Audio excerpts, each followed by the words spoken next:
ገዳም ከሄድኩ ደግሞ ጸሎት ማድረግ አልችልም። አባታችን የምለው ቤቴ ውስጥ መጽሐፍ ማንበብ አልችልም። ግን አባታችን አቡነ ዘበሰማያት የምለውን እዛ ግስ ደርስ አልልም። ዝም ብዬ ግን ገዳሙን ሄዳለሁ። መሄዴን አልቀርም። መራመዴን እንትን ሄዳለሁ። መሄድ እፈልጋለሁ። እዛ ስደርስ ግን ጸሎት አላደርግም። አንተ ታውቃለህ ይላል። ከቤተ ክርስቲያኑ ከራኩ በኋላ አንተ ታውቃለህ ይላል። እንደዛው እያልኩ ገዳም እየሄድኩ እመለሳለሁ። እኔ ይሄስ ምንድነው? ምን ችግር አለብኝ? እኔ ቤት ገባለሁ አቡነ ዘበሰማያቱን እላለሁ። እዛ ቤተ ክርስቲያን ብሄድ ምንድነው ችግሬ? ቅርብም ይሁን ሩቅም ይሁን የትም ልሂድ ገዳም። ይሄ ችግር ሆኖብኛል። እኔ ወንድሜ ምክር ካለ ደግሰኝ ወንድ ልጄ። እና ገዳም ስትሄጂ ነው አቡነ ዘበሰማያት እንኳን መጸለይ ማትችይው? እዛው ስትገቢ ቤተክርስቲያን ውስጥ ወይም ገዳም ውስጥ? አዎ ገዳም ሲሄድ ቤተክርስቲያን የትም ብሄድ እዛ ሲሄድ አቡነ ዘበሰማያት ማለት አልችልም። ዝም እላለሁ። ምንድነው የሚያደርግሽ? ቆይ እስቲ ቆይ አሁን ለምሳሌ አቡነ ዘበሰማያት ልትጸልይ ስትይ እንዴት እያደረገ ነው የሚከለክልሽ? እስቲ እሱን ግልጽ ብታደርጊልኝ። አቡነ ዘበሰማያት ጀምራለሁ ወይ ሰወራለሁ። እንዴት እንደምጨርሰው ግን አላውቅም። ከዛ ደግሞ መሀል ላይ የማቆም ይመስለኛል። መሀል ላይ አቆማለሁ። ትዝ ስለኝ አቡነ ዘበሰማያት እንዳላልኩ ነው ትዝ የምለኝ። ለምን አጀምራለሁ፣ አቋርጣለሁ፣ ሰለማለሁ፣ ሰግዳለሁ። ስግደትም የምለውን ነገር አላውቅም፣ ግን መስገዴን ብቻ ነው የማውቀው። ከዛ በኋላ ከሄድኩ ግን ምንም አላውቅም። ምንም ከዛ ከቤተ ክርስቲያን እየሰገድሽ አባታችን ማለት አትችይም? አባታችን እያልሽ መስገድ ግማሹ ላይ ያቆማል። አባታችን እጀምራለሁ ወይም መቤቴ ጋር ስደርስ ነው የሚቋረጥብኝ። ከዛ ምን ብዬ እንደጨረስኩ አላውቅም። ወይ አፌ እንቀሳቀሳል፣ ግን እኔ የጨረስኩበትን ነገር አላውቅም። ከዛ በኋላ ደግሞ ወጣለሁ። ከቤተ ክርስቲያኑ ራቅ ካልኩ በኋላ መድኃኔዓለም ቤተ ክርስቲያን ከሄድኩ መድኃኔዓለም አንተ ታውቃለህ ብዬ እሄዳለሁ። እመቤቴም ከሄድኩ እመቤቴ አንቺ ታውቂያለሽ ብዬ በቃ ከራኩ በኋላ ነው የምለው ያን ነገር። ይገርማል በጣም።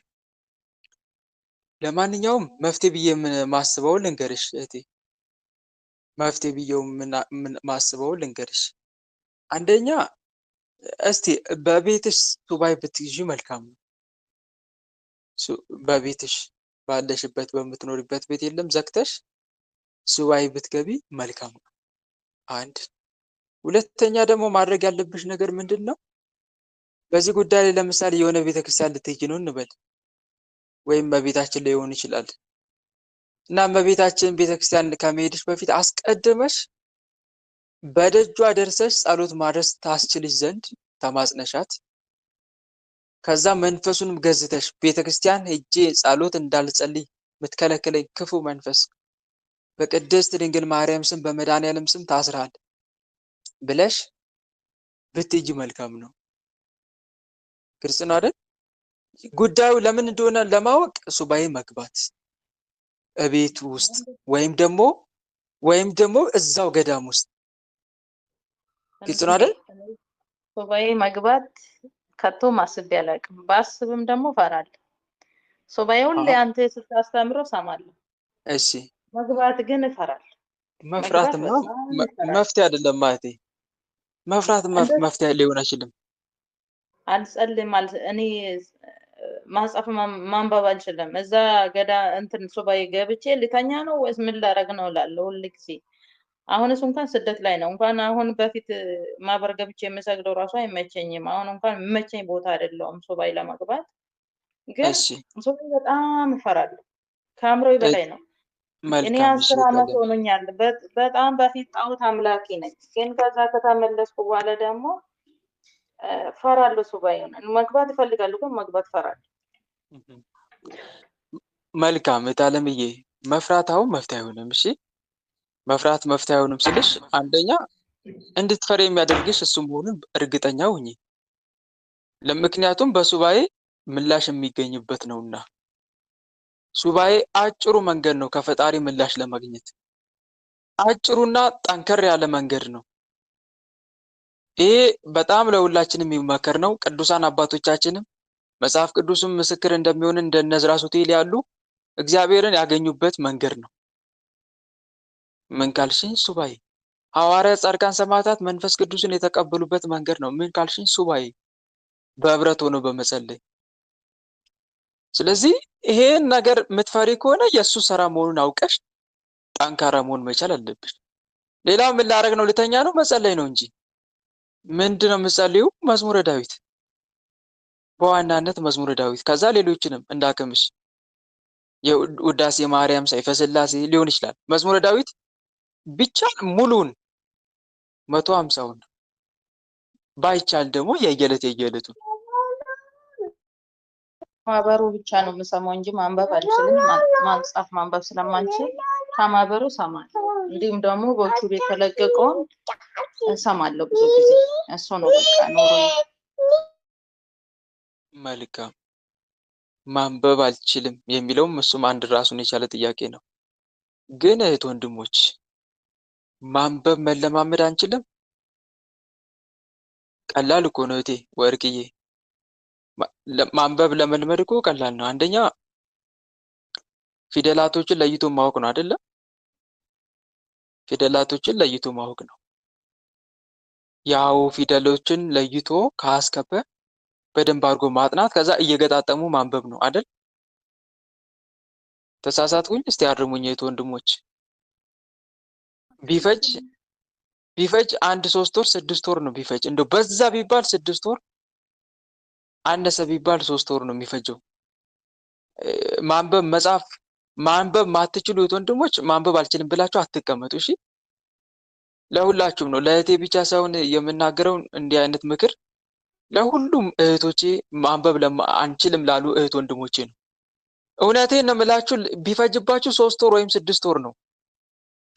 ይለመዳል፣ በደንብ ነው የሚለመደው። ማንን በመማፀን ፈጣሪ እግዚአብሔር ሆይ አግዘኝ አምላኬ እያልን እየተማጸን ነው። ፊደላቱን ለይቶ ለማወቅ መማር። አንድ ጥሩ ጓደኛ ካለ በደንብ ነው የሚያሰለጥንሽ ወርቅዬ።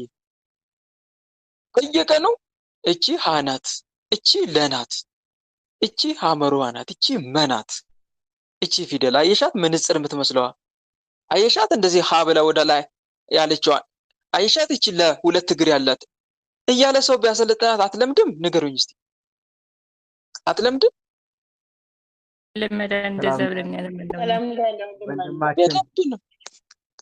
በደንብ ነው የሚለመደው። አቤት ወንድሜ። ሀሁ አልችልም ያልሽው እህታችን ወንድም እህታችን በውስጣችን ላይ ሀሁ የሚያስተምሩ አሉ ማለት ነው። እነኛ ጋር ትማሪያለሽ፣ ከዛ እንትን ታያለሽ። መልካም፣ በጣም አሪፍ። ይሄ ነው የሚፈልገው። ክብር ይስጥልኝ ወንድሜ። አዲ አርገኝ በሎ እስቲ፣ ስራ ላይ ስለሆንኩ ነው። መልካም፣ ጥሩ።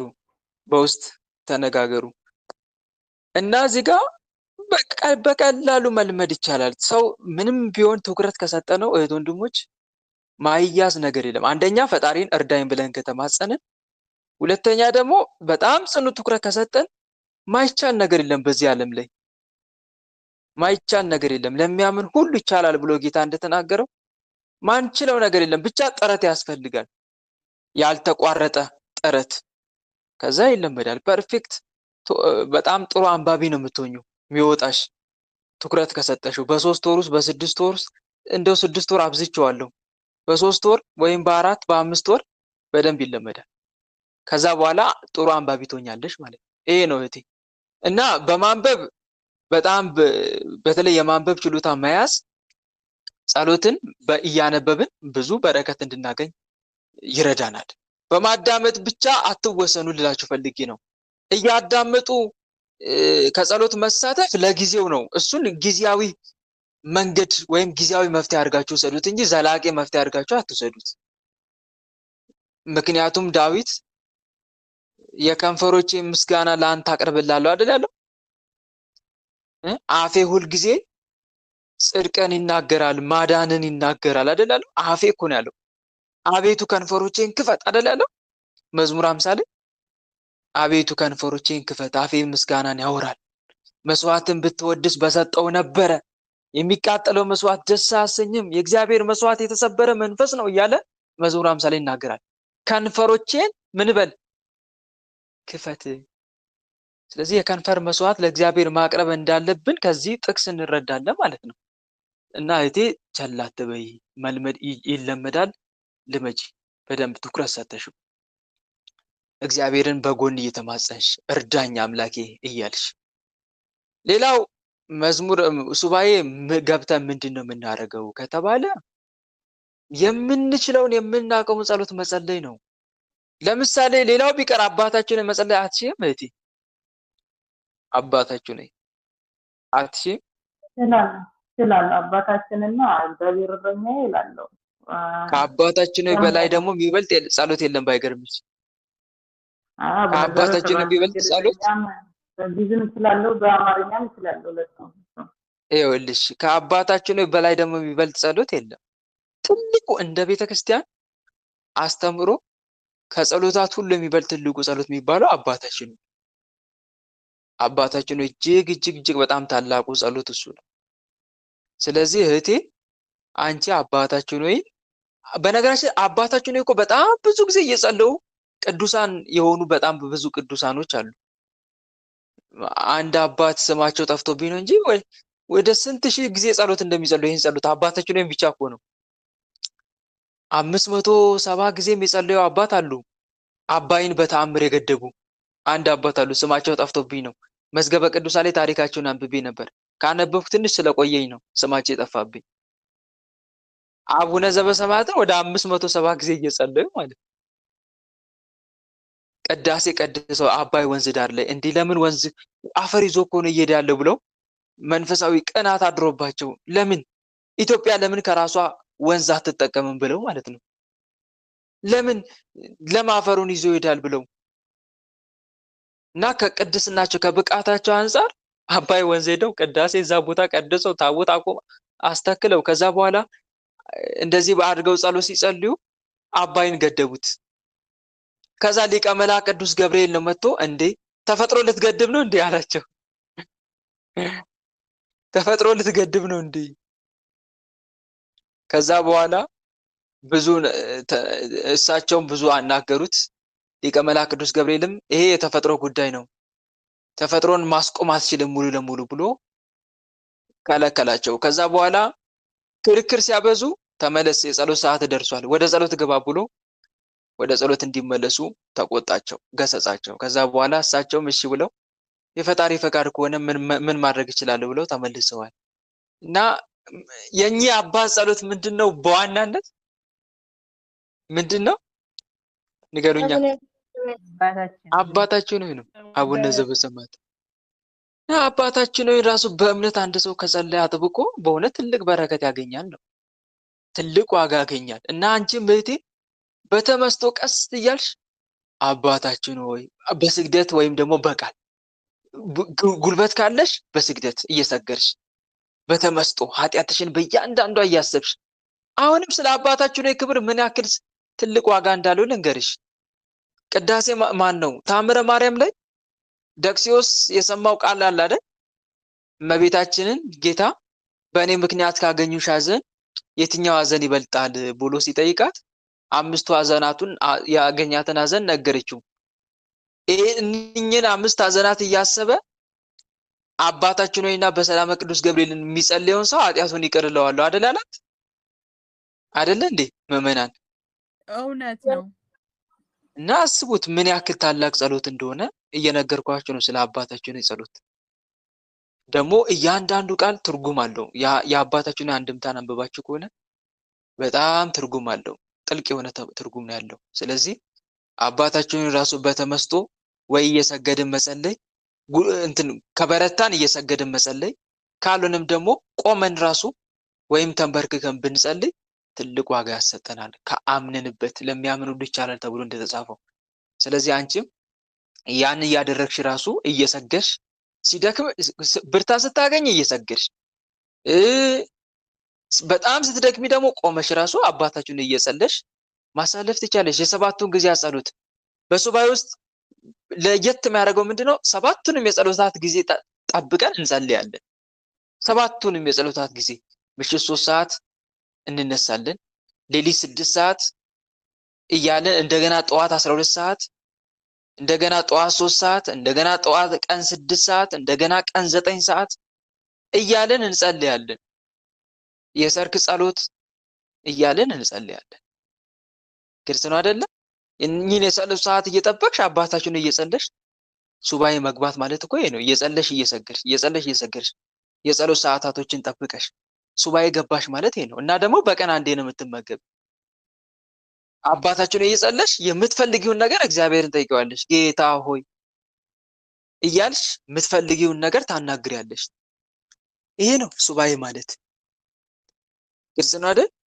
እና መንፈስሽን አታዳክሚ። ምን ላድርግ ነው ልተኛ ነው እንዴ እያልሽ አትስነፊ ለማለት ፈልጌ ነው። እሺ እህቴ፣ በዚህ መልኩ ነው ሱባኤ የሚገባው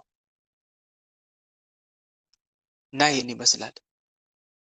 እና ጉዳዩን በዚህ መልኩ ማወቅ አለብሽ እህቴ።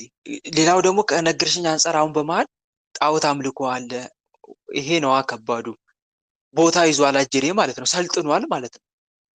ጉልበት አግኝቷል።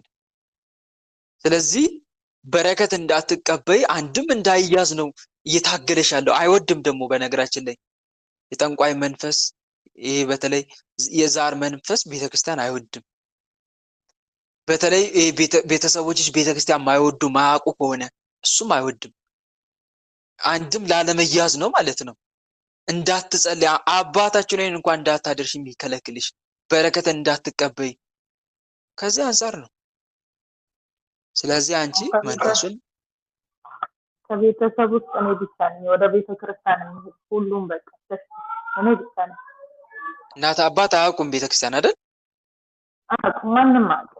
እኔና ልጆቼ ብቻ ነን በቃ። ዛሩ ደግሞ የማንን ጸባይ ይዞ ይመጣል መሰለሽ? ወደ አንቺ ከአንቺ ጋር አብሮ ሲወለድ የእናት አባትሽን ጸባይ ይዞ ይመጣል። ለምሳሌ እናት አባትሽ ቤተክርስቲያን የማይወዱና ማያውቁ ከሆነ እሱም እንደዛው አንቺ ጋር አብሮ ሲወለድ የማያውቅና የማይወድ ሆኖ ነው የሚመጣው።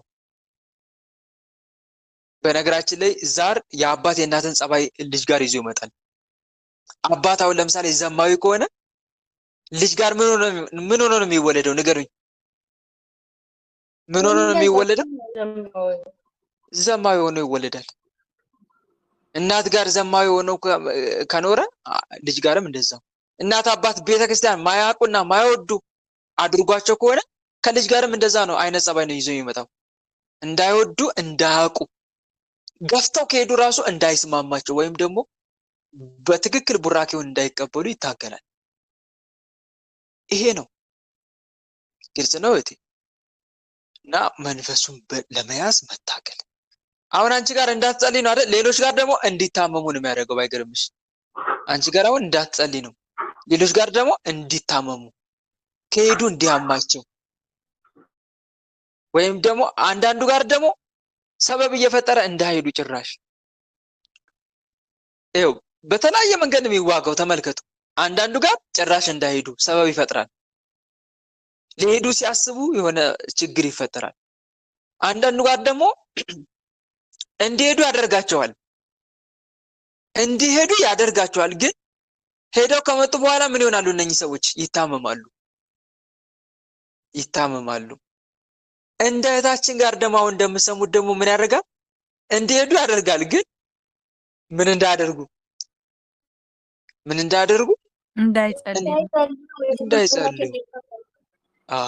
እንዳይጸልዩ ደግሞ ይዋጋል ማለት ነው።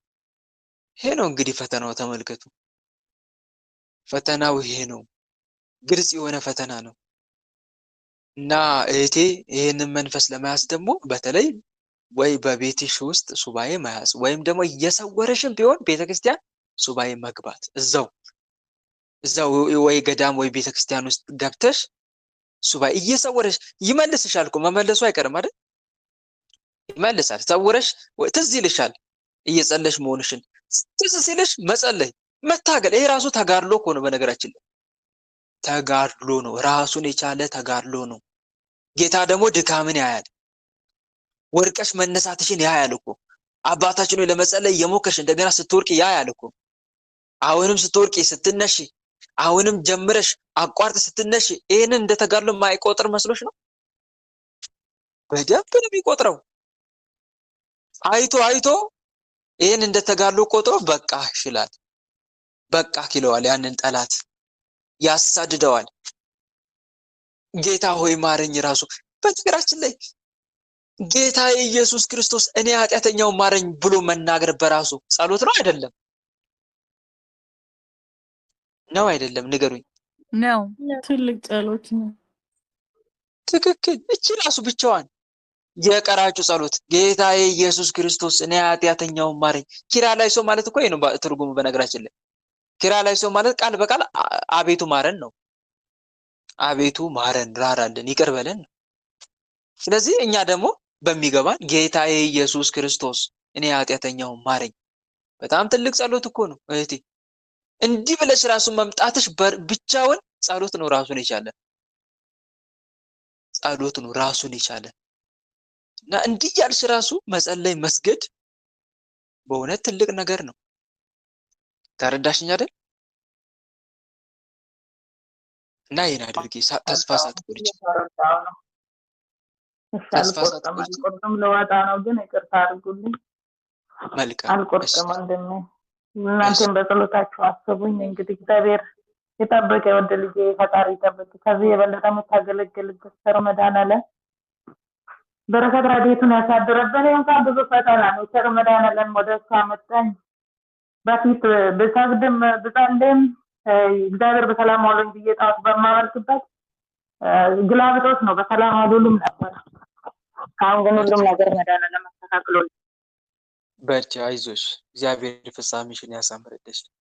የጽሁፏን ነገር ግን እንዳትረሻት እሺ፣ ንባብ የመለማመዱን ሁኔታ። መልካም። በነገራችን ላይ የእህታችን ቆይ አንዴ፣ የእህታችን ሁኔታ አንድ የመዝሙረ ዳዊት ቃል አስታውሰኝ። መዝሙር 38 ላይ ከዝምታ የተነሳ እንደ ዲዳ ሆንኩ ይላል።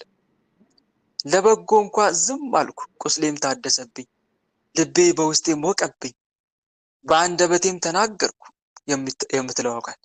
መናገር እየቻላችሁ መጸለይ እየፈለጋችሁ ዝም ማለት በጠላት ሴራና ተንኮል በእውነት በጣም ነው የሚያመው። እግዚአብሔር አምላክታችንን ፍጻሜዋን ያሳምርላት። ሌላ ምን እንላለን? ቀጥሉ እሺ። ወለተ ሳሙኤል መስቀል ገብርኤል ወለተ መስቀል ሳሙኤል ልግባ ወለተ መስቀል ወንድማችን እስቲ ወንድማችንን እናስተናግደው። ወንድ ብርቅ ስለሆነ ቀጥሎ እናንተ ትገባላችሁ። እሺ ሳሙኤል ወንድሜ ቀጥል እስቲ። እሺ በመጀመሪያ አመሰግናለሁ ወንድሜ። ያው ማለት ስላንተ ያው ብዙ ማለት ፈልጋለሁ። በእርግጥ እህቴ ያው ከ4 ወር ነው ከ8 ወር በፊት ገብታ ያው እዚህ ማህበር ላይ ገብታ ብዙ ለውጥ አግኝታለች። እሷ ብቻ አይደለም እኔም ገብቼ በጣም ብዙ ነገር ተምሬበት አሁንም ህይወቴ እንዲጠነክር አድርጎልኛል። በመጀመሪያ ማህበሩና የማህበሩን አባላት አንተንም ጨምሮ በጣም አመስገን ፈልጋለሁ። ግን አሁን ባለውበት ደረጃ ከረንትሊ ማለት እየደረሰብኝ ያለብኝ ነገር እንትን ልበል ብዬ ነው እና እህቴ በጣም በርትታለች፣ እግዚአብሔር ይመስገን። እኔም ያው በሷ በቲም ምክንያት እኔም ደህና ነኝ። ግን ማለት እኔና እህቴ ላይ የሚያደርጉት ሰዎች ቤተሰብ ስለሆኑ በቃ ብለናቸው አልቻልናቸውም እና አልቻልናቸውም ሳይሆን ኦልሬዲ በቃ ማለት እኛ ማለት እነሱ ማለት ያው እየተዋጋን ማለት ነው። ግን አሁን ደግሞ ከኔና ከእህቴ ማለት ከሌሎች እህቶች አልፎ የኔ ቤተሰቦች ማለት ከነሱ አልፎ እናቴ ጋር በጣም ማለት በእናቴ ነው ደግሞ የመጡና እናቴን ደግሞ እዛ አጠገባቸው ስላለች ሌሎች እዛ የሉም አጠገብና እናቴ ብቻ ነው እነሱ ያሉበት አጠገብ ያለችና ግን በቃ ማለት በቃ አሁን ትብትብ አድርገዋታል። በቃ ማለት ከምንም ልጀምርልህ አልችልም። ማለት ከእግሯ እስከ ራስ ፀጉሯ በቃ ሙሉ ነገር ትብትብ ነው ያደረጓት። እግሯ ያብጣል፣ እናቴን ማለት ነው። እሺ እግሯ ያብጣል፣ አንገቷም ልክ ሰሞኑን እንደዛ አብጧል፣ ራሷም አብጧል። ሲቀጥል ደግሞ በአንድ ሳምንት ውስጥ ጆሮዋ ምንም ነገር ሆነ አያውቅም። ሙሉ ለሙሉ ቀኝ ጆሮዋ ተደፈነ ማለት ነው። እሺ ከዛ ደግሞ ልክ እናቴን በጀመረበት ቀን እህቴም ልክ ስደት ያለችው እህቴ ልክ እንደዛ ማለት ነው። ሲቀጥል እህቴ በጀመረችበት ቀን ደግሞ ሶስታችንም በአንድ ቀን ማለት ነው። እኔ በሳምንቱ ሙሉ አንድ ሳምንት ሳይቋረጥ ጠዋትና ማታ ይነስረኛል ማለት ነው። በጣም ሲብስብኝ ቅዳሜ ዕለት እምነት ተቀብቼው ተኛውኝና ማታ አይቻልም ግን በቃ አማራጭ ሳጣ እየነሰረኝ ከሌሊት ቀስቅሶ ሁሉ ይነስረኛል። እምነት ቀባውትና ተኛው። ስተኛ ግን ጠዋት ላይ ቅዳሜ ደህና ነበርኩኝና ቅዳሜ ደህና ስለነበርኩኝ እሁድ ተቀበልኩበት። እሁድ ሲቀበልበት እሁድ ሰላም ዋልኩኝና ልክ ሌሊት 9 ሰዓት 8 ሰዓት ላይ ነሰረኝ ማለት ነው ለጸሎት ልነሳ ስል እና እሺ ከኔም እኔ አሁን የኔና የእህቴ አይደለም እህቴም እየታገለች ስለሆነ ታውቃለች ውጊያውን እኔም የታገልኩት ስለሆነ ቢያንስ ትንሽ እንኳን ነፍሴን ለማትረፍ ሞክራለሁ። ግን እህቴ እናቴ አጠገብ ስላቸው ስለሆነች ኢቭን በቃ በጣም ሲከብደን ሰሞኑን ምርመራ ሆስፒታል ትግባት ብያ ገባች። ስትገባ ግን ምንድነው የሆነችው? በቃ ያልተባለችው በሽታ የለም። ኩላሊት ፌላ ተጎድቷል፣ ግፌቱ ከፍተኛ ሆኗል። በቃ ማለት በጣም ብዙ ነገር። ግን እኔ መንፈስ ነው በሚል ምንም አልደነገጥኩም። ጸበል እንድትጸመቅና እንትን እንድትል ነው ያደርጓት እና እግሬ ትቶኛል ትላለች። ግን ጆሮዋ የቀኝ ጆሮ ሙሉ ለሙሉ አይሰማም። ሲቀጥል ደግሞ የጆሮዋ ህመም ደግሞ አልፎ ራሷን ሁሉ ያማታል። እና እንዲሁ ማለት እነዚህን ሰዎች ምን ብናደርግ እንደ መፍትሄ ብትነግረኝ። በጣም ስለተጨናነኩ ነው እንደዛ ያልኩ። መልካም። እስቲ እናትህ እንዴት ነው ወንድም አለምዬ? እስቲ ስለ እናትህ ንገረኝ ትንሽ። ማለቴ ቅዱስ ቁርባን ያለችበት ስታተስ ቅዱስ ያለችበት ቁርባን ሁኔታ ምንም ስጋው ደግሞ ምንም አትቀበልም። ግን ማለት ጥሩ ናት፣ ትሰማኛለች ማለት ግን ስጋው ደግሞ ስላት እዛ አካባቢ ላይ ያው ያለንበት አካባቢ ሌላ እምነት የለም። በእርግጥ ግን ምን ትላለች? በቃ ይሄ ያላል ምንድነው ገጠር ላይ ክፍለ ሀገር ላይ የሆነ የሚባለው ነገር አሁን ለምን ትቆርቢያለሽ ለምን ነው የሚባለው ነገር ኢቭን ከነሳ አባቷ ጭምር እንደዛ ስለሚመጣባት እኔን በቃ ዲፌንድ የምታደርገኝ በዛ ነገር ነው። እንዴት ልቆርብ ይችላሉ? እንዲሁም ሰሞኑን በቃ ሲያማት በጣም አጥብቄ ሲይዛት ምን አለችኝ? አይ እኔ እዚህ ሀገር አልቆርብም አለችኝ። በቃ እውነታውን እዚህ ሀገር አልቆርብም። ምክንያቱም ካህናቶችም ምን ትለኛለች? እነሱ ጋር ስጠይቅ እኔ እንደገና መዘባበቻ ያደርጉኛል። ሲቀጥል ደግሞ በቃ ነጋዴና እንትን ምንድነው ሆነው አልቀዋል። በቃ አብዛኛው እዛ አካባቢ ያለ ምንድነው የሚሏት? ስለሆነ እንዳትቆርብ ምንድነው የሚሏት? እንዳትቆርብ አንደኛ አንቺ ዛሬ የምትቆርብ ለምንድን ነው ትፈተኛለሽ ምናምን። እንግዲህ እኮ ትልቅ ሰው ናት። ኦልሞስት 40 ምናምን አመቷ ነው። ግን እንደዛ ምን ማለት ነው? እንደዛ ነው የምትባል በንስሐ አባቷ በተደጋጋሚ ንስሐ አባቷን ሳናግረው አይ አንተ መቼ አውቀህ ነው አንተ ምንድን ነው አይነት ነገር ሌላ ንስሐ አባት መያዝ ነው መያዝ አለባት። ሌላ ንስሐ አባት እዛ አካባቢ ሙሉ ያሉት ካህናት እንደዛ ናቸው። በቃ እንደዛ ስለሆኑ አብዛኞቹ በንግድ ዓለምና በሌላ ነገር ስለሚተዳደሩ አላቸው። ይኸውልህ ወንድም አለምዬ አንድ ነገር ልንገርህ። ንስሐ አባት እኛ የምንይዘው ስጋው ደሙን መቀበል እንዲፈቅድልን አይደለም። ሲጀመር እኛ ንስሐ አባት የምንይዘው ኃጢአታችን ለመናዘዝ ብቻ ነው። አንድ ሰው አሁን እናትህ ኃጢአቷን ተናዘዘች አይደለ? እግዚአብሔር ይፍታሽ አላት አይደለ? አይመለከተውም ከዚህ በኋላ ንስሐ አባት ስጋው ደሙን አትቀበይ ተቀበይ ብሎ ማዘዝ አይችልም። እሱ ማድረግ የሚችለው ንስሐ አባት እዚህ ጋር ምን ማድረግ ነው? ኃጢአትን መናዘዝ ነው። በሚገባ ቀኖናዋን ፈጽማ እንድትገኝ ማድረግ ነው። ከዚህ በኋላ ግን ያለምንም ምክንያት ያለምንም ምጸት ስጋው ደሙን እንዳትቀበይ ብሎ ማገድ አይችልም። ግልጽ ነው አይደል? የብዙ ምዕመናን ችግራቸው ይሄ ነው። ኃጢአታቸውን ተናዘው ንስሐ ገብተው ቅዱስ ቁርባን ለመቀበል በቅተው መጨረሻ ላይ አባ አቤት ልቀበል ብለው ይጠይቃሉ። ግልጽ ነው አይደል? ይሄ አሁን የብዙ ምዕመናን ችግር ነው። ልቀበል ይላሉ። ንስሐ አባት ደግሞ ብዙውን ጊዜ እዚህ ጋር እውቀታቸው የሆነ ትንሽ ከሆነ ማለቴ እንደ ተማር አሁን በጣም እየተቸገርን ያለነው ነገር ምንድነው? በተለይ በገጠራማው አካባቢ ላይ በስጋው ደሙ ላይ ያላቸው እውቀት በጣም ያነሰ የወረደ ነው። ማለቴ እንዴት አስተሳሰብ ባጭሩ ይርቃሉ። በቃ እነሱ የሚያስቡት ሌላ ነው። ምንም ግን ማስረጃ የላቸውም ለሚናገሩት ነገር ለሚያወሩት ነገር ምንም ማስረጃ የላቸውም። እንዲሁ ዝም ብሎ ብቻ በልማድ ይከለክላሉ። ይሄ ትክክል አይደለም። ስጋው ደሙን እኛ ማንቀበለው ስለምንፈተን ነው እንዴ? ስለምንፈተን አይደለም። ሲጀመር ተቀበልንም አልተቀበልንም መፈተናችን አይቀርም። ግን ፈተናው የምናሸንፈው ስንቀበል ነው። እና ይሄ በጣም የብዙዎች አስተሳሰብ የወረደ አስተሳሰብ ነው። ንስሐ አባት ደግሞ ሲጀመር አንደኛ ንስሐ አባት ያስፈልገው ለምንድን ነው? ወደ ስጋው ደግሞ ምዕመኑን እንዲያቀርብ ነው እንጂ ከስጋው ደግሞ እንዲያርቅ አይደለም። የዘመኑ ያልተማሩት ገጠራማው ክፍል ያሉት አገልጋይ ካህናት የተባሉት ደግሞ ወደ ስጋው ደግሞ የሚያቀርቡ ሳይሆን የሚያርቁ ናቸው። ይሄ ደግሞ ከተልእኮ አንጻር በዜሮ የተባዛ ነው። አይቻልም። ትክክል አይደሉም ነው። ስለዚህ ምዕመኑ ምን ማድረግ አለበት? ኃጢአቱን ይናዘዛል።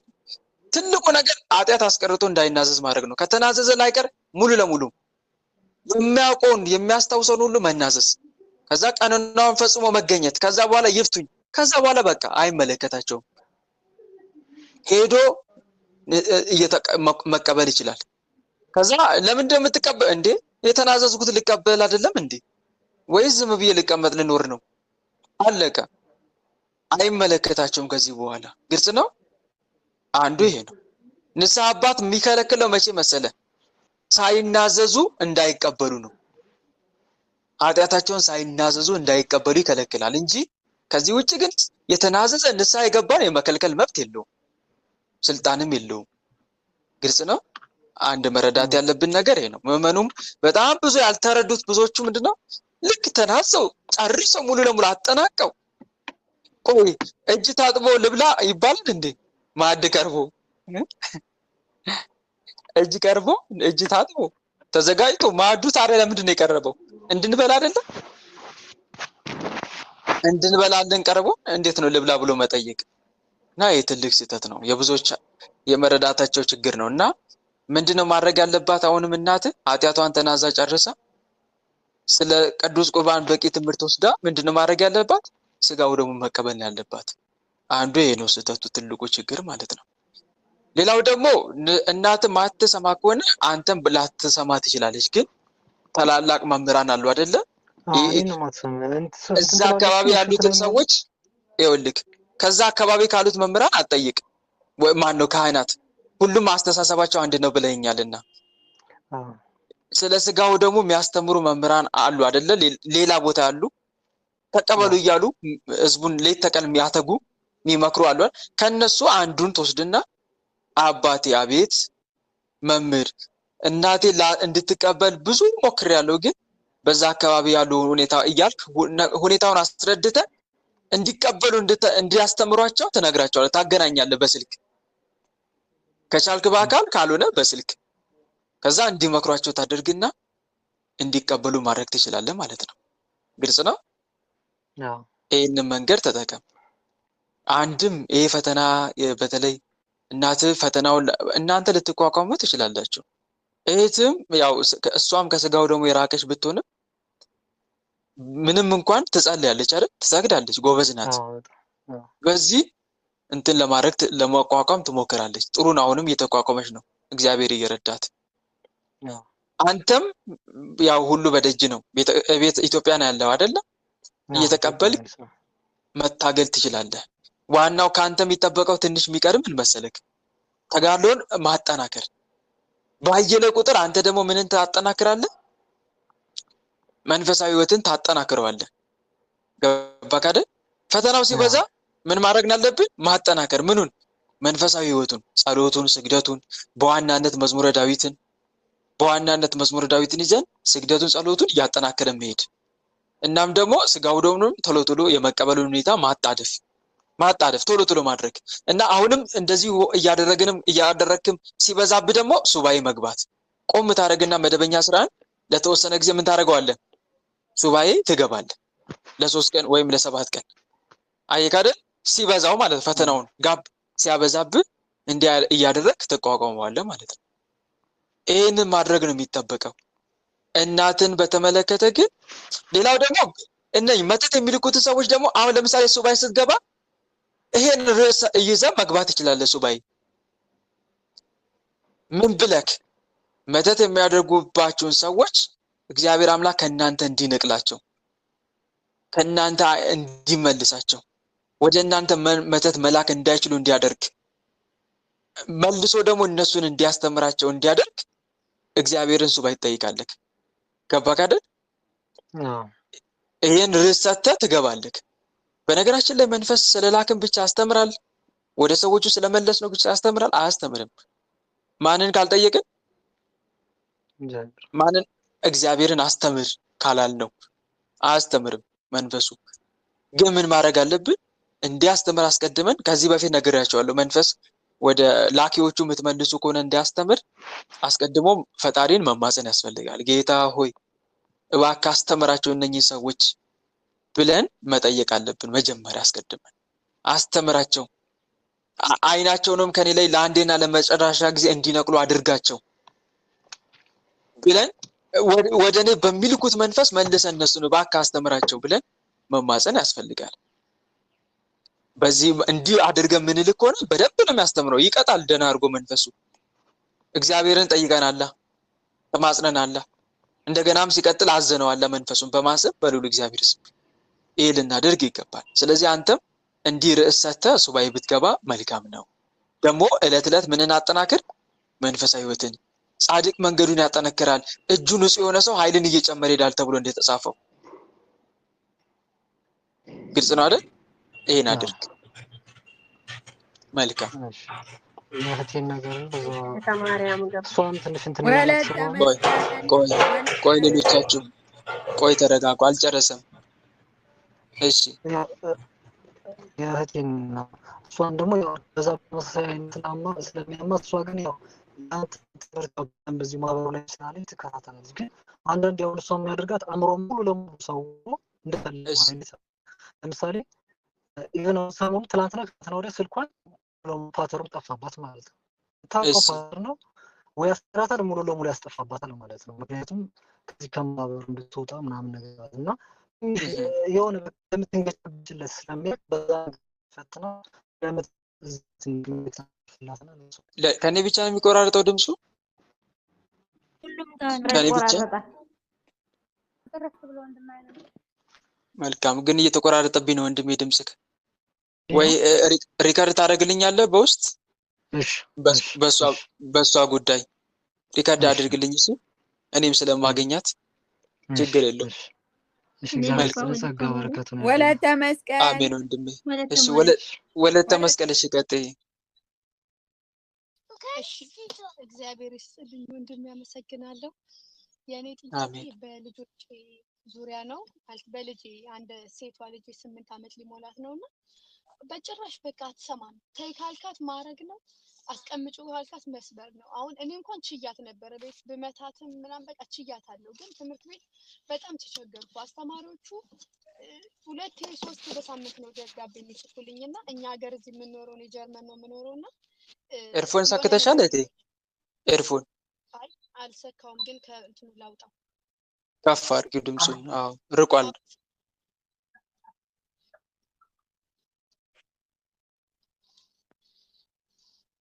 እስኪ ወጥቼ ልግባ።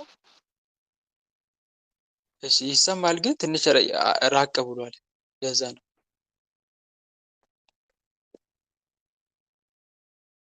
አሁንስ ይሰማል? አዎ እስቲ ቀጥይ። ይሁን። እሺ እና እኔም የማወራው በልጆች ዙሪያ ነውና ግን በሴቷ ልጄ ማለት ነው 8 ዓመቷ ነው። እሺ በጣም ተቸግሬያለሁ። ምንም አትሰማም። አርጊ ስትላት በቃ እንትን አትልም። ተይ ካልካት ማድረግ ነው፣ ተይ ካልካት መስበር ነው። እኔ ግን ችግር የለውም ችያት ነበር። እናትም አይደለሁ ተመስገን ችያት ነበር። ግን ትምህርት ቤት በጣም ተቸገርኩ። ትምህርት ቤት ስትሄድ አትሰማም። አስተማሪዎቹ በሳምንት 2-3 ደብዳቤ ይልኩልኛል። ልጅሽ እንዲያርጋናት ተይ ስንላት አትሰማም። ጓደኛ የላትም፣ ብቻዋን ናት። በቃ ብዙ ችግር ይመጣብኛልና ምን ላድርግ? በቃ ከበደኝ፣ ደከመኝ። መልካም። ይሄም እህት ዓለምዬ አብሮ የተወለደ መንፈስ ሲኖር ነው። በተለይ ቡዳ ወይም ቡዳ ዛር ካለ አብሮ የተወለደ ዛር መንፈስ የለም፣ ልክ እንደዛ ያደርጋል። ይኸውላችሁ አንድ ነገር ልንገራችሁ። በተለይ ቡዳ ዛር አብሮ ከተወለደ ልጆች የእንቢተኝነት ጠባይ ነው የሚይዙት። የእንቢተኝነት ጠባይ ይዛሉ። ተው ሲባሉ ይብስባቸዋል። አታድርጉ የተባሉትን እንዲያደርጉ ፍቃድ የተሰጣቸው ይመስል ለማድረግ ነው የሚጣደፉት። ሲቆጧቸው ደንግጠው ከመስማት ይልቅ አፍጥጠው ነው የሚሟገቱት። አፍጥጠው ይሟገታሉ። ተቃራኒ ነው እየሆኑ የሚያስቸግሩት። ምንም አይሰሙም። እንደገና አሁንም የዛር መንፈስ በተለይ ከልጆች ጋር አብሮ ከተወለደ ደንታቢስ የመሆን የመፍዘዝ ግራ የማጋባት ባህሪ ይታይባቸዋል። አንዳንዴ ደግሞ ትምህርት አይገባቸውም፣ ስራ መስራትም አይወዱም። የአመጋገብ ፍላጎታቸውም የተዘበራረቀ ነው። ይሄ እህት ወንድሞች መንፈስ አብሮ እንደተወለደ የምታውቁበት መንገዶች ናቸው፣ ምልክቶች ናቸው። አሁን እየነገርኳቸው ያለሁት የአመጋገብ ፍላጎታቸው ራሱ ይዘበራረቃል። ትምህርትም አይወዱም። ስማቸውን ቤተሰባቸውን እስከ መርሳት ድረስ ዝንጉዎች ይሆናሉ፣ ይዘናጋሉ። ዓለማዊ ፊልም ማየት በጣም ይወዳሉ። ገለልተኛ መሆን፣ ብቸኝነት ይመቻቸዋል። ብቸኛ ይሆናሉ። ከልጆች ጋር ብዙ ጊዜ አብረው አይጫወቱም። እንደሌላ ልጆች አብረው አይጫወቱም። ብቸኛ። ምን እያሰብክ ነው ማሙሽ? ምን እያሰብሽ ነው ይባላሉ። እንደዚህ ብዙ ጊዜ ፈዘው ይቀመጣሉ ለብቻቸው። እንዲህ አይነት ባህሪዎችን ያሳያሉ ብዙውን ጊዜ። ሌላው ደግሞ ለየት የሚያደርገው መንፈሱ ሌሊት በህልማቸው ወሲብ ያስተምራቸዋል። አንዳንዴ እየመጣ ይገናኛቸዋል። በዚህም ራሳቸውን ወይ እንዲጠሉ አስገድዶ የሚገናኝ ከሆነ ራሳቸውን እንዲጠሉ ነው። ምን እንዲያደርጉ ራሳቸውን እንዲጣሉ በተለይ በኃይል እየመጣ ሌሊት የሚገናኛቸው ከሆነ እንዲጠሉ ነው ራሳቸው። በፈቃደኝነት ደግሞ ይገናኛል። አንዳንዴ ደግሞ መንፈስ በነገራችን ላይ ሌሊት ሰዎች የሚገናኘው ወይ በፈቃደኝነት ነው፣ ፈቃድ በሚመስል መሸነፍ ማለት ነው። ወይ ደግሞ በግድ አንገት አንቆ ይገናኛል። አንገት አንቆ ይህም እንዲህ የሚያደርገው አስገድዶ የሚገናኘው ቅድም እንዳልኳቸው ራሳቸው እንዲጠሉ፣ ወደፊትም ትዳር የሚባል ነገር አያምራቸውም። በጣም ነው የሚጠሉት። ትዳር እንዲህ ከሆነ ወይም እንዲህ አይነት ግንኙነት እንዲህ ከሆነ ብለው ይጠላሉ ማለት ነው። ፈቃድ በሚመስል መሸነፍ ደግሞ ያው ሩካቤ ስጋ ፍላጎታቸውን ከፍ አድርጎ ዘማዊ አድርጎ ማስቀረት ነው። ሌሊት በህልም አስተምሯቸዋል።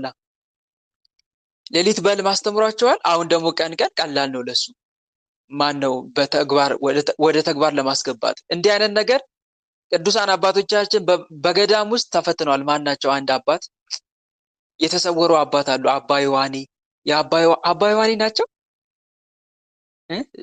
ጸጉር ያላቸው እንደውም በገዳም ውስጥ የሴት ፊት ሳዩ ያደጉ። መዝገበ ቅዱሳን ላይ የእሳቸውን ታሪክ አንብቤ ነበር እና የሴት ፊት አይተው አያውቁም። አሁን ለምሳሌ በነገራችን ላይ አርገው ማን ነው እንደነ ሄኖክና ኤልያስ ያረጉ አባት አሉ። ስማቸውን እርግጠኛ አይደለሁም፣ ግን አርገዋል። እንደውም አባታቸው ልጄ የሴት ፊት ስታይ ሴቶች ካገጠሙ ራስን ወደ ገደል ተራራ ውደቅ ብለው ነበር የመከሩት። ታሪኩን እስቲ ቀንጨብ አድርጌ ልንገራችሁ። ፈቃደኛ ናቸው? ንገሩኝ እስቲ። ስማቸውን እርግጠኛ ባልሆንም ግን ልንገራችሁ ታሪካቸውን ትንሽ። በትግራይ ክልል ነው ማን አባም በትክክል ጎሽ ሞለኮ ነው ያሳደገው። እናቱና አባቱ እንትን ዓለማዊ ናቸው። አባቱ ቃልዮት ያሰማልን። የሴትዮዋ ባል ንጉስ ነበረና ወደ ጦርነት ሲሄድ ሌላ በፍረት አስወለደ። በትክክል ቃልዮት ያሰማልን። እሱን እንድታስታውሱኝ ነበር የፈለኩት። አባ በነ ይባላሉ። ትክክል። እና የተወለዱት እህታችን እንዳለችው ነው። እና እኛ አባት ልጃቸው ያልሆነውን ነው በቃ የኔ ልጅ ነው ብሎ ያሳደጉት። ሚስትየዋ ስትገረፍ አሳበበች። ባሳደጓቸው አባት ማለት ነው። አሳበበች። ባልየው ከዛ ገረፋቸው። ከዛ በኋላ ልጅን አሳድግ ብሎ ሰጣቸው ማለት ነው። እሳቸውን በእግዚአብሔር ፈቃድ ልጁን ተቀብለው አሳደጉት። ታዲያ የሴት ፊት ሳያይ ነው ያደገው። ልክ ማደግ ሲጀምር በህልሙ ማን ነው በቃ በራእይ ማለት ነው፣ በምናብ ወይም በሌሊት ሰይጣን በሴት ተመስሎ ይታየዋል። በህልም በሴት ተመስሎ በሴት አርያ አቅም እንግዲህ ተመልከቱ። የሴት ፊት አይቶ አቅም ግን በሴት አርያ ተመስሎ ይታየዋል።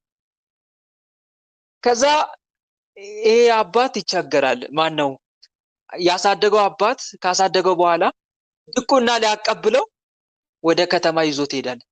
ወደ ከተማ ይዞት ሲሄድ ሴቶችን ያያቸዋል። ከወገብ በላይ አይለብሱም። ጡታቸውን እያሳዩ ነው የሚሄዱት። ውሃ ሲቀዱ የሆነ በቃ ስራ ሲሰሩ በመንገድ ላይ ያያቸዋል። አባቴ አባቴ፣ አቤት ሌሊት እኮ የታዩኝ እነኚህ ናቸው። ደረታቸው ላይ ቀንድ እንደዛ ነበር እያለ ሲያስረዳ የነበረው። ጡታቸውን ልክ እንደ ቀንድ አድርጎ ማለት ነው። ሌሊት እኮ በህልም የሚመጡብኝ እነኚህ ናቸው ተመልከታለሁ። ጸጉር ያላቸው ይኸው ደረታቸው ላይ ቀንድ መሳይ ነገር ያላቸው እነኚህ ናቸው። እነኚህ ናቸው። እነኚህ የከተማ መነኩሴ ናቸው። እነኚህ የምን መነኩሴ? የከተማ መነኩሴ ናቸው። ስለዚህ እነሱም እንደኛ እኛ የምንኖረው በገዳም ነው፣ እነሱ ደግሞ በከተማ ነው። ግን ልዩነታችን የእነሱ በከተማ መኖር ነው፣ የእኛ ደግሞ በገዳም መኖር ነው። ስለዚህ እነኚህ የከተማ መነኩሴ ናቸው፣ ሴቶችን ማለት ነው። እንዳይታለሉ እንደዛ ብሎ አግባባቸው። አሃ ነው አሉ። ከዛ አሰቡ ቆም ብሎ እንዴ ልጄ አሁን ድቁና ሊቀበል ይዤ እየሄድኩት ነው። በኋላ ካደገ ደግሞ ሊፈተንብኝ ይሆን? በዚህ በዝሙት አይቶ ማያውቀውን ሊፈተን ይሆን? አይ ይቅርበት፣ ድቁናው ይቅርበት፣ ክህነቱም ይቅርበት ብለው መለሱት። ተመልሰው እዛው ማሳደግ ጀመሩ። እያሳደጉ ሲኖሩ ከዛ በኋላ እሳቸው በጽሁፍ ነበር የሚያገለግሉት። ጽሁፍ እየጻፉ ብራና ወረቀት ላይ ይጽፋሉ። ጓደኛቸው ደግሞ እርሳስ ወይም ደግሞ የእንጨት ስክሪፕቶ እያዘጋጀ ይሰጣቸዋል፣ ቀለሙን እየበጠበጠ። ከዛ እናት የጣለችውን ልጅ ለመፈለግ ትመጣለች። ስለሳቸው ዜና ሰምታ። የእሳቸው ገዳም ደግሞ እሳቸው ያሉበት ገዳም ደግሞ ሴቶች አይገቡም። እሷ እንዴት አድርጌ ልጄን ልመልከት ብላ ወንድ መስላ ሄደች። ወንድ መስላ ገዳሙ በር ላይ ሆነችና ትጣራለች። ስትጣራ ማን ነው ይላሉ እኛ አባት። ማን ነው ብለው ሲሉ እሳቸው የወንድ ስም እሷ የወንድ ስም ትጠራለች እንዳይነቃባት። ግን ድምጿ የማን ነው? የማን ድምጿ? የሴት ነው። ስሙ የወንድ ሆነባቸው፣ ድምፁ ግን ቅላጼው የሴት ነው። አሃ ሊፈተነኝ መጣ ማለት ነው ጠላት ብለው አስበው የአባታቸውን ትእዛዝ ትዝ አላቸው። እንዲህ አይነት ነገር ከሰማ እንዲህ ባለፈው ያያቸውን የከተማ መነኩሴዎችን አይነት ካየክ ወደ ባህር ውደቅ፣ ወዳገኘበት ነገር ተሰወር ብለውታል። እሳቸው ተሰወር ነው ያሉት። ወይም ባህር ውስጥ ውደቅ፣ የሆነ ቦታ ብቻ ከሳቸው አምልጥ ነው፣ ብቻ በዝሙት እንዳይወድቅ ነው አላማቸው። አምልጥ ሽሽ ብሏቸዋል። ይሄ ትዝ አላቸው። እሳቸው ደግሞ የሚጽፉበት ትልቅዬ ገደል ነው፣ ታላቅ ገደል። ከዛ ይህን ትዝ አላቸውና ራሳቸውን ወደ ገደሉ ወረወሩ። ሲወረውሩ የራማው መልአክ ቅዱስ ገብርኤል መጣና አየር ላይ ተቀበላቸው። አየር ላይ ተቀብሎ ወደ ሄኖክና ኤልያስ ያሉበት ብሔረ ሕያዋን ይዟቸው አረገ። እንደውም ለሳቸው ክንፍ ሰጥቷቸው፣ ማነው ክንፍ ተሰጥቷቸው ለኛ አባት ከቅዱስ ገብርኤል ጋር አብረው እየበረሩ ወደ ብሔረ ሕያዋን ሄዱ። ከዛ እዛ አብረው መኖር ጀመሩ። አሁንም አልሞቱም፣ እሳቸው አሉ። ይሄን ታሪክ የነገርኳችሁ ለምን መሰላችሁ? ሰይጣን ምን ያክል ሌሊት በልም እየመጣ እንደሚፈታተን እንኳን ዓለማዊውን ይቅርና የበቁ አባቶችን እንዴት እንደሚፈታተን ተመልከቱ። በልም ሴቶች ጋር ወንድ መስሎ ይመጣል፣ ወንዶች ጋር ደግሞ ሴት ሆኖ ይመጣል ማለት ነው። ሴት ሆኖ እየመጣ ማይጸልይ ከሆነም እየተገናኘ ይገናኛል። ደግሞ ማንጸልይ ከሆነ ይሄ መንፈሳዊ ህይወታችን ደካማ ከሆነ እስከ መገናኘት ይደርሳል። እየገናኘ ምን ያለማምዳል? ሩካቤ ስጋ ያለማምዳል። ሲገናኝ ደግሞ ወይ እንድንጠላው አድርጎ ነው ወይ ደግሞ እንድንወደው። የትዳር ዕድል ለመዝጋት ሲፈልግ እንድንጠላው አድርጎ ይገናኘናል። በግድ እያነቀ ይገናኛል። ይሄ እንድንጠላው ለማድረግ ነው። እንድንወደው ደግሞ ወደን ደግሞ ዘማዊ እንድንሆን ለማድረግ ሲፈልግ ደግሞ ፈቃድ በሚመስል መሻል እንዲጣፍጠን እየጣፈጠን እንድንገናኝ ያደርገናል ማለት ነው። በዚህ መልኩ ነው የሚገናኘው ማለት ነው። በተለይ ሴት የራሔሎ መንፈስ ወንዶችን እንዲህ እያደረገች ትገናኛለች። ሴት አይነ ጥላ ትገናኛለች ወንዶችን። ወንዶች ጋር ደግሞ ሴቶች ጋር ደግሞ ወንድ አይነ ጥላ፣ ወንድ የራሔሎ መንፈስ የመጣ ይገናኛል ማለት ነው። በዚህ መልኩ ነው እና ዛር አብሮ ከተወለደ እንዲህም እያደረገ ይገናኛል እላችሁ ፈልጌ ነው። ብቸኛ ያደርጋል። ሌላው ደግሞ የማይናቀውን እንድንንቅ፣ የማይደፈረውን እንድንዳፈር፣ አባቶችን ከፍ ዝቅ አድርገን እንድንመለከታቸው ያደርጋል። በተቃራኒው ደግሞ የሚናቀውን እንድናከብር፣ የሚደፈረውን እንድንንቀጠቀጥለት ያደርጋል ማለት ነው።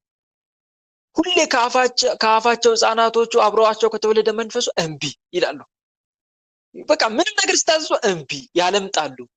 ሲታዘዙ ራሱ እያለምጡ ነው የሚታዘዙት።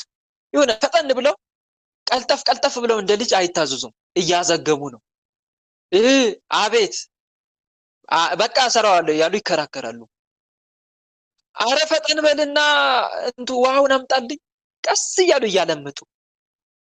ከዛ እናት ወይ አባት የዚህን ሰዓት ተናዶ የሆነ ነገር አንስቶ አናታቸውን ይላቸዋል ወይ ይደበድባቸዋል ማለት ነው። ይሄ ደግሞ አጅሬ ይደሰታል በዚህ አስደበደብኩ ይላል እና እንዲህ እያደረገ ይፈታተናል ለማለት ነው። እና እህቴ ጠላት ነው እንደዚህ አብሮ ሲወለድ ተመልከች፣ እንዲህ አይነት ባህሪ ያላበሳል ልጅን እና ይሄን መንፈስ እንዴት ላሸንፈው ወደሚለው ልምጣ፣ ወደ መፍትሄው።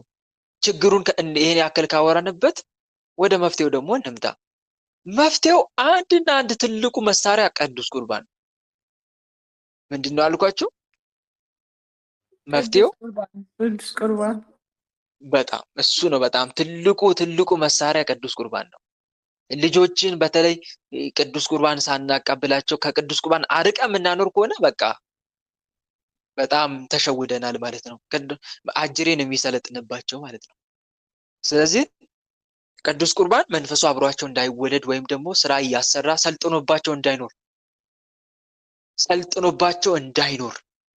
ከመንፈስ ነፃ የሆነ ባጭሩ መንፈስ የማይፈታተነው አካል የለም። እንዳይፈታተናቸው ማድረግ አንችልም ሙሉ ለሙሉ፣ ግን እንዳይሰለጥንባቸው የበላይነት አግኝቶ እንዳይኖርባቸው እናደርጋለን። ምን ቅዱስ ቁርባን እንዲቀበሉ በማድረግ ማለት ነው። እና ይሄ ነው ዋናው ትልቁ መሳሪያ። ሌላው ደግሞ እህቴ ካደገች አድጋለች። አሁን ልጅሽ የስንት ዓመት ነው ያልሽኝ? የስንት ዓመት? 8 አድጋለች። አሁን እንደውም ጾም ራሱ ለመጾም ሙሉ ደርሳለች። ጾም ከ7 ዓመት በላይ መጾም ይችላሉ ሰዎች። ስለዚህ ለጾም ራሱ ደረጃ ደርሳለች። እና ምን ማድረግ አስተምሪያት፣ መንፈሳዊ ሕይወት አስተምሪያት። መንፈሳዊ ሕይወት ቀስ በቀስ አስተምሪያት። ጸሎት እንድትጀምር አድርጊያት። ከመዝሙረ ዳዊት ጋር አስተዋውቂያት። በዋናነት እሱን ነው ማስተዋወቅ ያለባችሁ። ደግሞ ከመዝሙረ ዳዊት ጋር በደንብ አስተዋውቂያት፣ እንድትጸልይ አድርጊያት። የየዕለቱን መዝሙረ ዳዊት እንድትደግም ቆማ በጸለይችበት የጸሎቷ ደግሞ እየተጠመቀች ወደ ትምህርት ቤት እንድትሄድ ቀደም ብላ ተነስታ እንድትጸልይ አድርጊያት። ስግደትም አስተምሪያት። እንዴት እያለች መስገድ እንዳለባት፣ መቼም መስገድ እንዳለባት ትምህርት ስጫት። ግን ጸሎትና ስግደት ለማስተማር ትልቁ መፍትሄ ምን መሰላችሁ? ጥቅሙን መናገር ነው። የመጸለይ ጥቅሙንና ያለ መጸለይ ጉዳቱ መናገር። በእውነት ወንድሞች፣ ለአንድ ሰው ጸሎት የመጸለይ ጥቅሙንና ጉዳቱን ከነገራችሁት ያ ሰው ራሱ አይጸልይም? ራሱ ለመስገድ አይነሳም? ንገሩኝ። ይነሳ። አሁን የብዙ ምዕመናን ችግር ልጆቻቸውን ሲያስተምሩ ጸልይ ከማለት ውጪ የጸሎትን ጥቅም አይነግሯቸውም እኮ አብራርተው ብትጸልይ እንዲህ አይነት ጥቅም አለ፣ እንዲህ አይነት ጥቅም ታገኝ፣ ባትጸልይ ደግሞ እንዲህ ትጎዳለህ ብለው አይነግሩትም ለልጃቸው። አንተ ጸልይ እንዲህ አይነት በቃ በግድ። ልጅ ደግሞ ጥቅሙን ስለማያውቅ ጥቅምና ጉዳቱን ስለማያውቅ በግድ ነው የሚጸልየው። እንደው የእናትን ፍላጎት ለማሟላት ብቻ፣ የአባትን ፍላጎት ለማሟላት ብቻ በግድ እያስጠላው ይጸልያል። ጸልያት ነግሬያለሁ አትጸልይና እያሉ እያስፈራሩ፣ ይሄ አያዛልቅም። እንዲህ አይነት ጸሎት አይዘልቁበትም። ግን ቁጭ አድርጋችሁ ጥቅሙን ንገሯቸው። ጥቅሙን መናገር፣ የጸሎት የስግደት ጥቅሙን። ጸሎት ለዚህ ይጠቅማል፣ ስግደት ለዚህ፣ ጾም ለዚህ። ሰው ቢጾም ምን አይነት ጥቅም። አባ ገብረ ኪዳን ሲያስተምሩ ባለፈው ቲክቶክ ላይ የሆነ አጭር ቪዲዮ አይቼ በጣም ጥሞኝ ነበር እያዳመጥኩ የነበረው። ለእናንተም ቆይ ካገኘው ሼር አደርግላችኋለሁ። የመጾም ጥቅምና ያለመጾም ጉዳትን ሲያብራሩ በጣም ደስ ይላል። ባለመጾም ሰው ሳይጾም ዝም ብሎ የሚበላ ከሆነ ምግቡ በሽታ ይሆንበታል ይሉ ነበረ። እውነታቸውን ነው። ያለ ጾም ዝም ብሎ የሚያግበሰብስ ከሆነ ሰው ምግቡ አይጠቅመውም፣ አያወፍረውም፣ ምንም አይጠቅመውም። በቃ የሆነ በሽታ ነው የሚሆንበት። የጨጓራ ኩላሊት በሽታ፣ ሳምባ እየተባለ ይቸገራል። ያ ሰው ጾም የሚሽር ከሆነ ምንም አይጠቅመውም ነው። እና እንዲህ ያሉ ጥቅምና ጉዳቱ መናገር እያብራሩ ለልጅ የጸሎትን ጥቅም፣ የስግደትን ጥቅም፣ የቅዱስ ቁርባንን ጥቅም አለመቀበል ደግሞ የእነኝን ተግባራዊ አለማድረግ ደግሞ የሚያስከትለውን ጉዳት በደንብ አድርጎ አብራርቶ መናገር እና ደግሞ ከዚህ በተጨማሪ ደግሞ ጸልየው የተጠቀሙ ቅዱሳንን መናገር ታሪካቸው አባ እንትና እንዲጸልይ ነበረ እንዲህ አይነት ጥቅም አገኘ።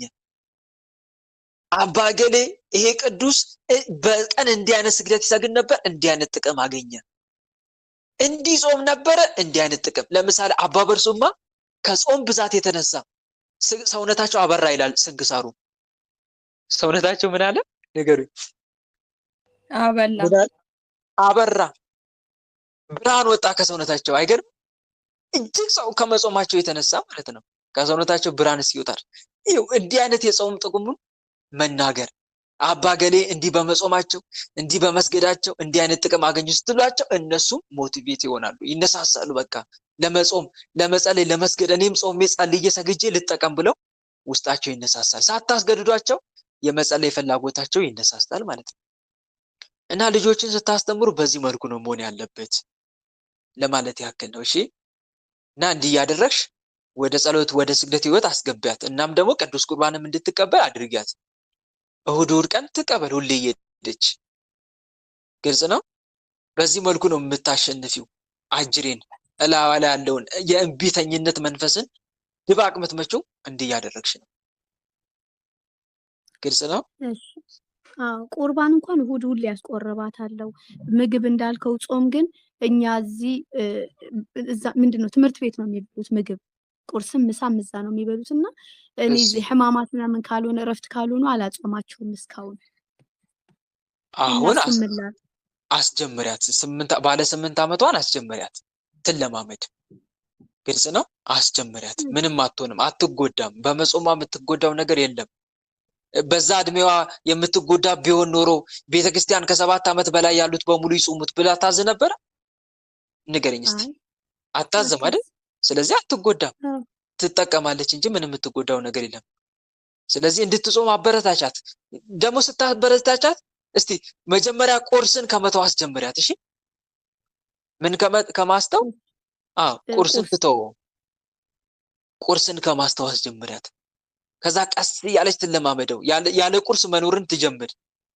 ያለ ቁርስ መኖርን በደንብ ከጀመረች በኋላ በደንብ ስትለማመድ ኖርማል ሲሆን እንደገና ምሳን ደግሞ ፈቀቅ አድርጎ የማስበላት። ለምሳሌ 6 ሰዓት የምትበላውን ወደ 9 ሰዓት እንድትበላው ታረጋታለሽ። ተለማመደች አልተለማመደችም? ቀስ እያለች ቀስ። እሺ በዚህ መልኩ ወደ ጾም መስመር ውስጥ ታስገቢያታለሽ ማለት ነው። ግልጽ ነው። ይሄን ይመስላል። እሺ እግዚአብሔር ይስጥልኝ። ሌላ ቀን ጠይቃለሁ። እሺ አሜን አሜን። እሺ ተማሪም ልጠይቅ ቁርባን ጠይቅ ወንድሜ ተማሪም የሚካኤል ልጅ እስቲ ገብቻ አላውቅም ያልሽው አሁን ትጠይቂያለሽ ቀጥታ። ወለተ ስላሴ ወለተ ማርያም ጠይቀሽ ማታውቂ ከሆነ እኔ ወጥቼ አላውቅም ጠይቅ። እሺ ተማሪም የሚካኤል ልጅ ቀጥታ ያውን አመሰግናለሁ። ቃልሽ ያሰማልኝ ወንድማሽ ጸጋው ያብዛልህ። እኔ መጀመሪያ መሰከራለሁ እመቤት ያደረገችልኝን ከዛን ደግሞ በቃ ጠይቃለሁ። እመቤት ያደረገችልኝ ምንድነው? መጽሐፍ ላይ ያለ እንትን ይሄ መዝገበ ጸሎት ታነበው በጣም ቆይቻለሁ። ቢያንስ 2 ዓመት ሆነኛል። ታስልከ ላይ ነው ማለት ነው። ግርዶሽ ወንት እያለብኝ ማለት ነው። በቃ ፊደሎቹ በቃ አይደለም እንደ ቻይ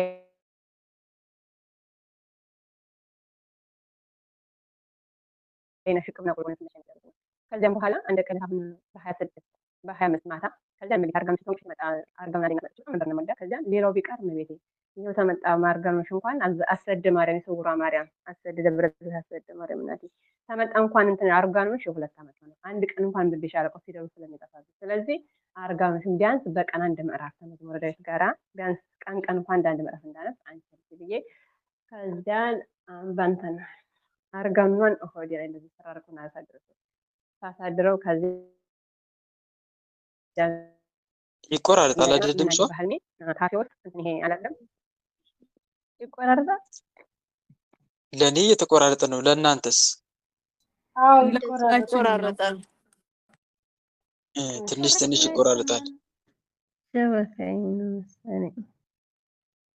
ኤርፎን ሰክተሽ ከሆነ እሺ ቀጥይ እስቲ። ያው ለመረዳት እየሞከርን ነው። ማንበብ አትችይም ነበር አይደል?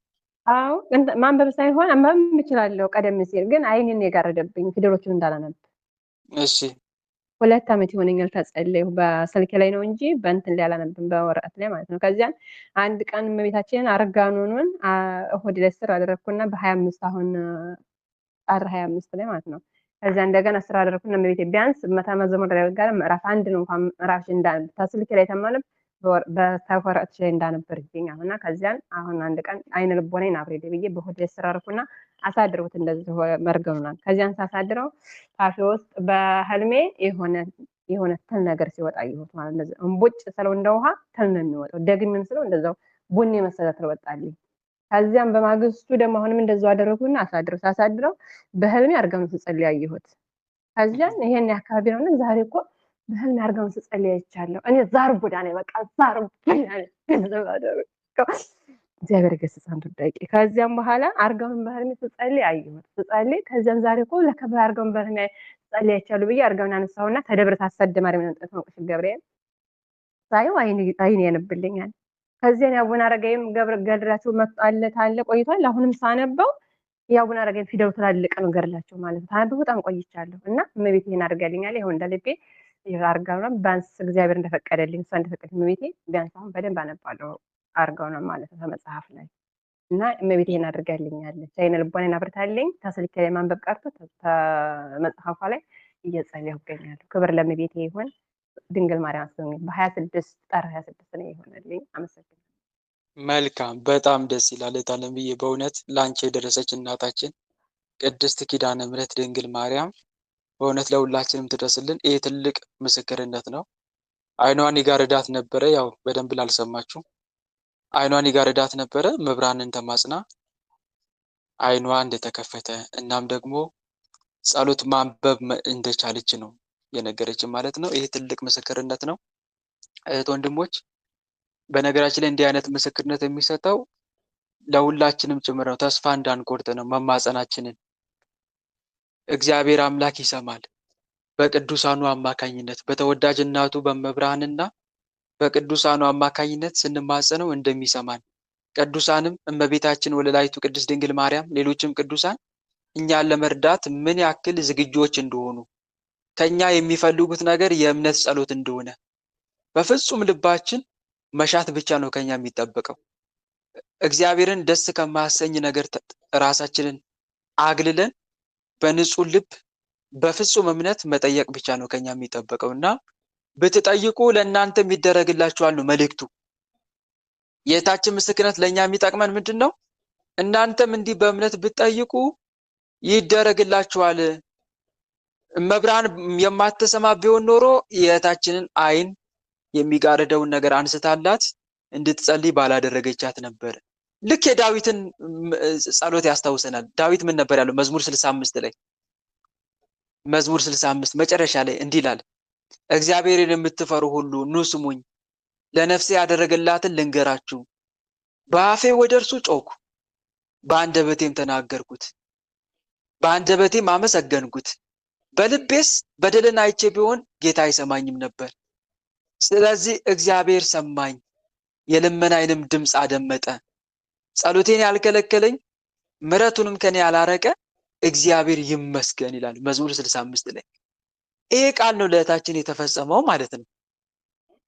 ግልጽ ነው አይደል? ስለዚህ ለነፍሴ ያደረገላትን ልንገራችሁ ይሰማች። አሁን የዳዊት መልእክቱ ምንድነው? እናንተም በልባችሁ በደል ሳትይዙ ቂም ሳትይዙ ብትማጸኑት የሚሰማ አምላክ ነው ያላችሁ። ስለዚህ ተማጸኑት ነው። በልባችሁ በደል ሳታስቀምጡ ቂም ሳትይዙ በንጹህ ልብ ሆናችሁ በፍጹም መሻት ውስጥ ሆናችሁ ጸልዩ። እኔን የሰማኝ እናንተንም ይሰማችኋል ነው የዳዊት መልእክት። የእህታችንን መልእክት ይሄ ነው። እሷም እየተናገረች ያለችው ይሄንን ነው። ስለዚህ ወንድሞች እኛም በፍጹም ልብ በንጹህ ልብ ሆነን ብንማጸን ይሰማናል። ዳዊት አሁንም እንዲህ ይላል መዝሙር 23 ላይ ወደ እግዚአብሔር ተራራ ማን ይወጣል? በቅድስናው ስፍራ ማን ይኖራል? መዝሙር 23 ላይ እጆቹ የነጹ አይልም? እጆቹ የነጹ ልቡም ንጹህ የሆነ ነፍሱን ለከንቱ ያላነሳ ለባልንጀራው በሽንገላ ያልማለ እርሱ ከእግዚአብሔር ዘንድ በረከትን ከመድኃኒቱ አምላክም ምሕረትን ይቀበላል ይላል። የጸሎቱን ምላሽ ያገኛል ማለቱ ነው። ሌላ ነገር አይደለም። ምኑ ንጹህ ሆነ? ምኑ ንጹህ ሆነ? እጆቹ የነጹ ልቡ ንጹህ ሆነ። አዎ ነፍሱ ለከንቱ ያላነሳ ማለት ኃጢአት ለመስራት የማይድ ራሱን ኃጢአት ከመስራት የገደበ ማለት ነው። እና አንድ የምንረዳው ነገር ይሄ ነው። ስለዚህ ወንድሞች እኛም ከኃጢአት ከቂም ከበቀል ረቀን እግዚአብሔርን በፍጹም ልብ የምንማጸነው በእውነት የሚሰማ አምላክ ነው እና ለእህታችን የደረሰችን አምላክ ለእኛም ትድረስልን እላለሁ። ቀጥይ ወደ ጥያቄ ሸት። እሺ ጥያቄን እግዚአብሔር ይመስገን ድንግል ማርያም ስውሯ ማርያም አሰድ ማርያም አይነ ልቦናዬን አብሬልኝ ከስልክ ላይ ተማነብ አንዳንድ ምዕራፍ በቀን እንኳን እንዳነብሽ እርግብያ ነበር አርታኛለች። ክብር ለድንግል ማርያም ይሁን። ለአንተም ጸጋውን ያብዛልህ። እንዲሁ ለሚያስቀጠቅጡ እህቶቻችን ለሚያሰግዱም እግዚአብሔር አምላክ በያሉበት ይጠብቅልን። በቃ ሁሉም እግዚአብሔር ይመስገን የእነሱ ዋጋ ነውና ስራቸውን ሰለቸ ደከመኝ ሳይሉ ስለሚያገለግሉን እግዚአብሔር አምላክ ጸጋውን ያብዛላቸው። አንተም እግዚአብሔር አምላክ እድሜህን ያርዝምልን፣ ጸጋውን ያብዛልን። አሜን አሜን። እሺ የኔ ጥያቄ ምንድነው? በክፉ ህልም በጣም የሚፈታተነኝ በክፉ ህልም መሰለህ በቃ አባቴ እንጀራነት በሞተ በ5 ወሯ ነው አባቴ ደግሞ የሞተው በድንገተኛ አደጋና በባጃጅ አሁን እና በቃ አሁን ምንድነው በህልሜ በቃ ክፉ ነው ህልም ነው የማየው። ምንድነው ክፉ የማየው?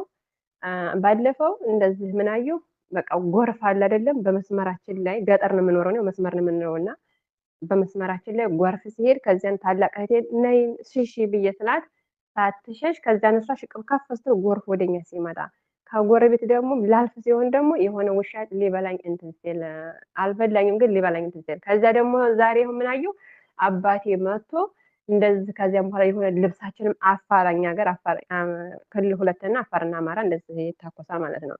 በእንደዚህ በእርሻ በምናምን እነሱ ከብት ሲያበሉ እኛ እርሻችን አካባቢ ላይ አለና እዛ አፋሮች መጡ ተብሎ ጥይታ እንደዚህ አፋርና አማራ ይታኮሳሉ። ሲታኮሱ ከዚያ እንደገና አባቴ ይመጣና እንትን ይላል ይሄ ከብቶቹን ይሄ ውጡ ከዚህ ቤት ውጡ ይልና አባታችን እንዳለ ልብሳችንን ሁሉ ቅምቅም ያደርግና ቤቱን እንዳለ ዝርክርክ ያደርግና በሉ ውጡ ከዚህ እንሽሽ ብሎ መሳሪያ ይይዝና ከዚያን የኔን ልብስ ያዘው አባቴ አባይ የኔን ልብስ ያዘው ብየቱ ታነሹ እንደሚመለሱ የኔን ልብስ ያዘው ብለን እንደገና እንዳለ አጥርግም ከብቶቻችንን ሁሉ ይዘን ታጥርግቢው ስንመጣ ከዚያም በኋላ ደግሞ አሁን ፊት ውሻ ያዩበት ግዳል ከዚያ ደግሞ አህያ ይመስለኛል ሊወጣና ሌሎቹ አይነኩኝም። አንደኛው አህያ ግን ቆይ ትመክርኛለሽ እያለ ከቀይ ጎን በቃ ተፊት ቀድም ዘጋብህ የለም በሩንልና ከዚያ እንደገና በቃ እኔ ዛር አይነጥላ ዛር መተት ወዳ ዛር ነው በቃ ተቤት ስለዚህ መጣ እግዚአብሔር ይገስጻችሁ።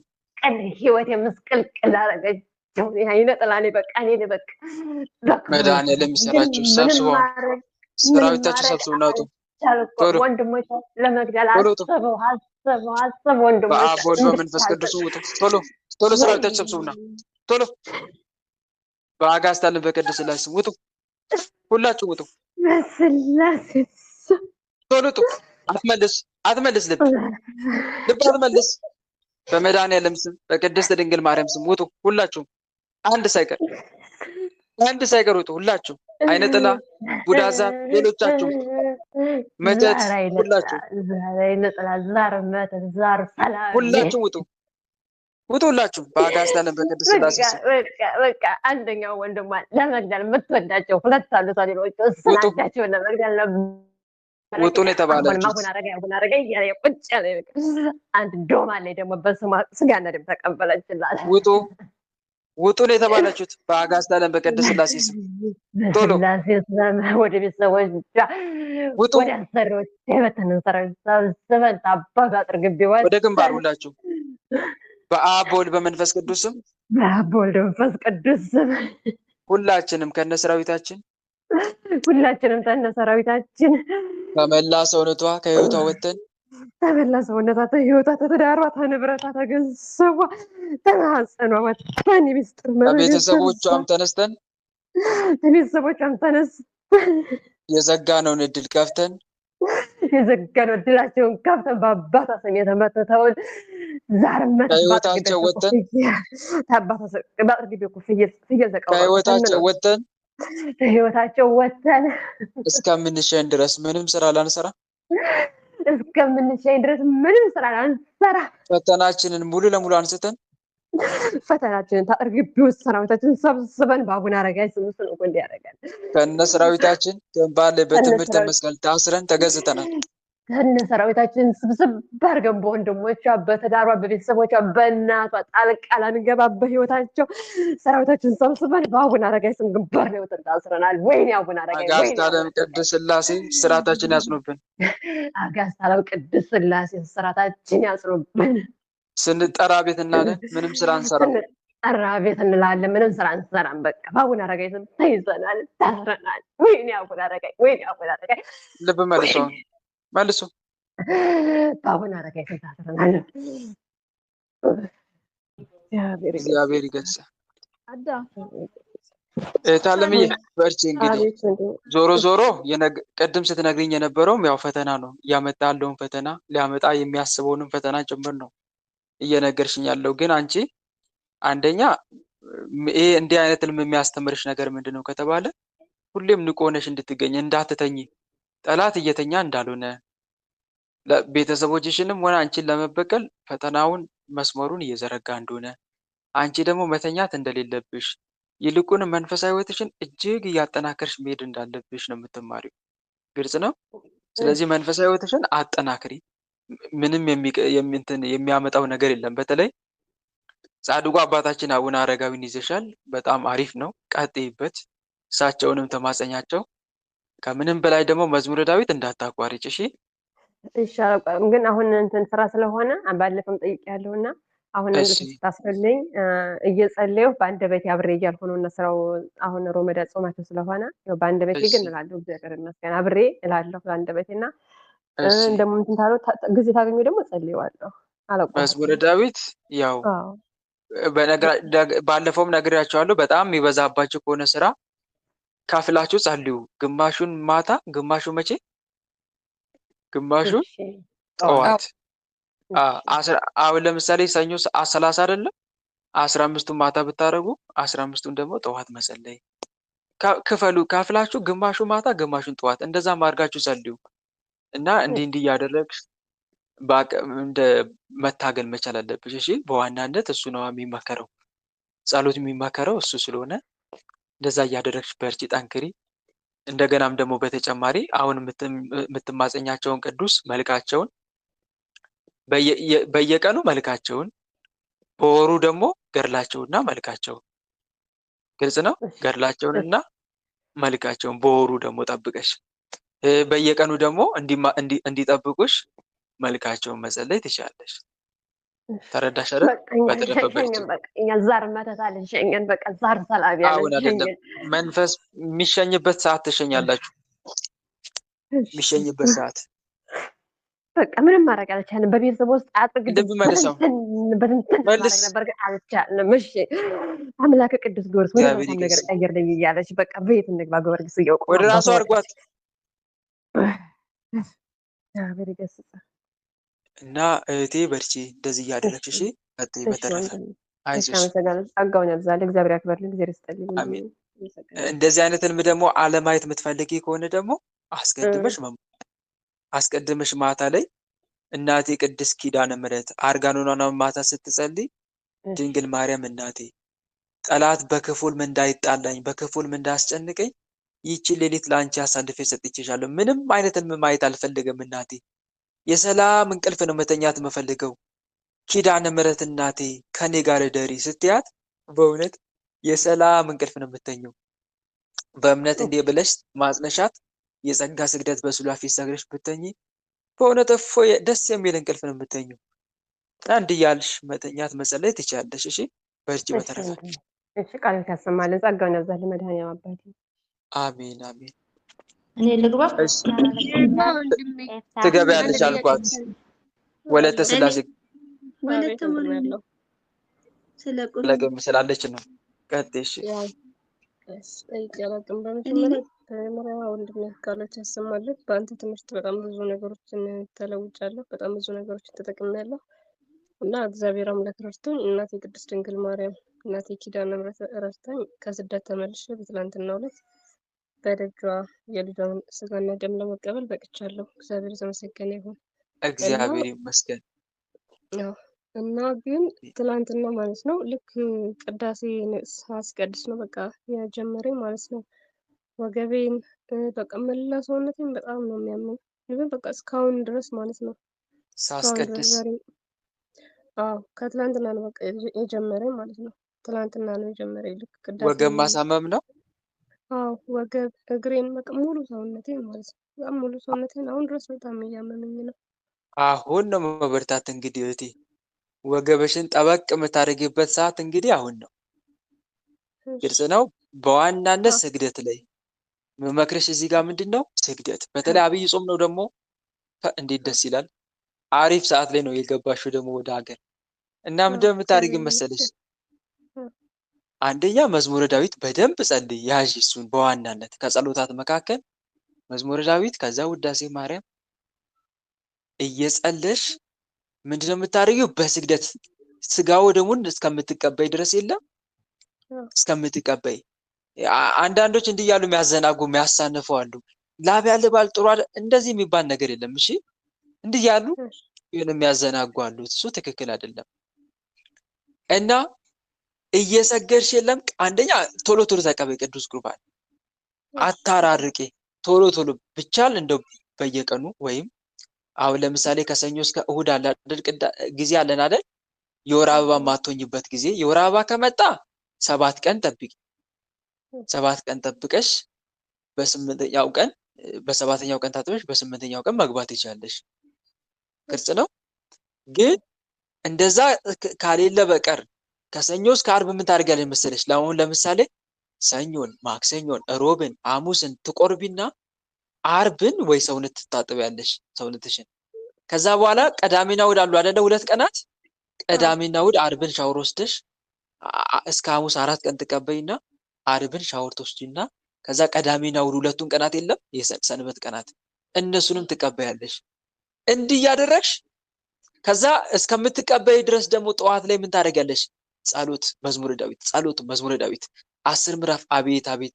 በነገራችን ላይ እንዴት ደስ ይላል መሰላችሁት ወንድሞች? እዩትማ 10 ምዕራፍ ታነቡና ስግደት 100 ስግደት፣ 10 ምዕራፍ ታነቡና 100 ስግደት፣ 10 ምዕራፍ ታነቡና 100 ስግደት። እንዲህ ያደረጋችሁ ትውሉና ከዛ ሄዳችሁ ቅዱስ ቁርባን ትቀበላላችሁ። ከቅዱስ ቁርባን በኋላ ደግሞ ስግደት የለም፣ ስግደት የለም። መዝሙረ ዳዊት ተርፏችሁ ከሆነ የተረፋችሁ መዝሙረ ዳዊት መጸለይ ትችላላችሁ። ጸሎቱም መጸለይ ይቻላል፣ ግን ስግደት የለም። ወይም እረፍት ታደርጉና እስከ ማታ ድረስ ወይ እስከ 11 ሰዓት እስከ 12 እረፍት ታደርጉና ከዛ በኋላ መጸለይ ትችላላችሁ የተረፈው መዝሙረ ዳዊት። እንዲህ ያደረጋችሁ በእውነት መጋደል ምንኛ መታደል መሰላችሁ። ከዛ በኋላ በዚህ መሀል ላይ ጠላት ድራሹን የሚጠፋው የእውነት ድራሹን የሚጠፋው ተስፋ ለማስቆረጥ ነው። እቺ የሆነ ወገብ መያዝ ማሳመም እንዳለ ነገር ተስፋ ማስቆረጥ ነው።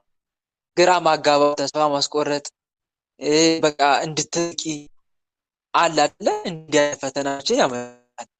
ግን አትደገኝ ነገር ሲመጣ እንደውም እልህ ነው ሊይዝሽ የሚገባው። ኧረ ለምን ተቀበልሽ ነው ታለ ደግሞ እንዴት እንደመቀበል በመድኃኒዓለም እርዳታ ጌታዬ ኢየሱስ ክርስቶስ ከኔ ጋር ሁን ትይዋለሽ።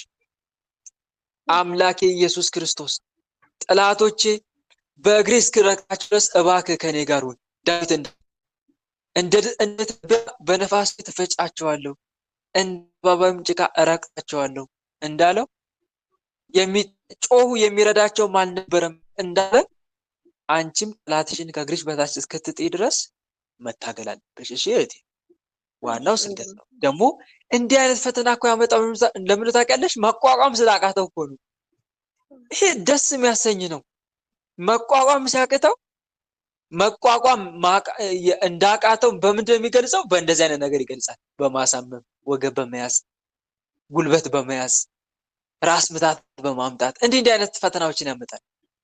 ግልጽ ነው አይደል? እና ምን ያክል እንደከበደው የሚያሳይ ነው እንጂ ግራ የሚያጋባ አይደለም። ልጅ ፈልጌ ነው። እሺ፣ በተረፈ በርቺ፣ ጠንክሪ። አመሰግናለሁ። አሜን። በርቺ። በተረፈ ደግሞ ይኸውልሽ አንድ ጥሩ ምክር ልምከርሽ።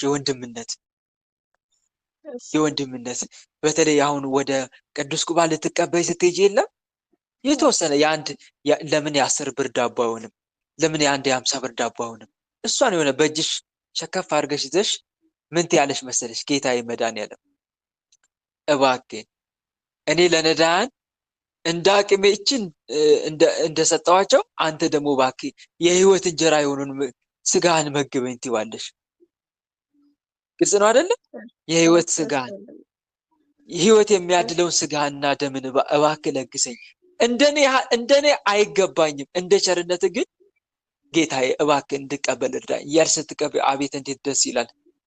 እንዲህ እያልሽ ብታደርጊ ይሄ በጣም ለምን መሰለሽ ምጽዋቷን ያነሳውልሽ በጣም ደስ ከሚያሰኘው ስራ መካከል አንዱ ይሄ ነው። መድኃኒዓለም ደስ ያሰኘዋል። እንዲህ አይነት ስራ ተጽፏል መጽሐፍ ቅዱስ ላይ ዕብራውያን መልእክት 13 ላይ ነገር ግን መልካም ማድረግን ለሌሎች ማካፈልን አትርሱ፣ እንዲህ ያለው መስዋዕት እግዚአብሔርን ደስ ያሰኘዋል ይላል።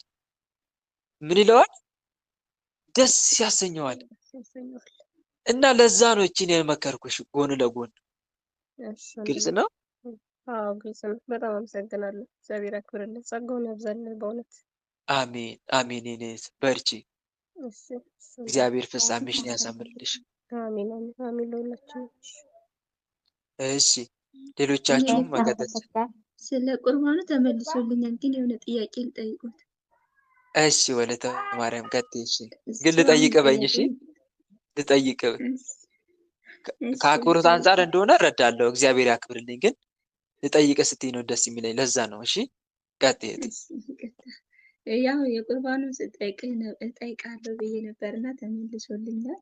ግን አሁን ላይ ደግሞ የምጠይቅህ እንትን የጥርጥር በጣም ነው የምጠራጠረው ማለት እንደዚህ መጽሐፍ ጸሎት ሳደርግ ምናምን ነው ምን ባድረግ ይሻለኛል?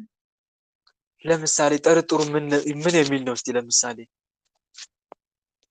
የሆነ ነገር በቃ ስለ መላኮች ምናምን ሳነብ መልኮችን ሳነባቸው አንዳንዶች አንድ አይነት ይሆንብኝና ለእዛ ላይ ይጠራጠራሉ።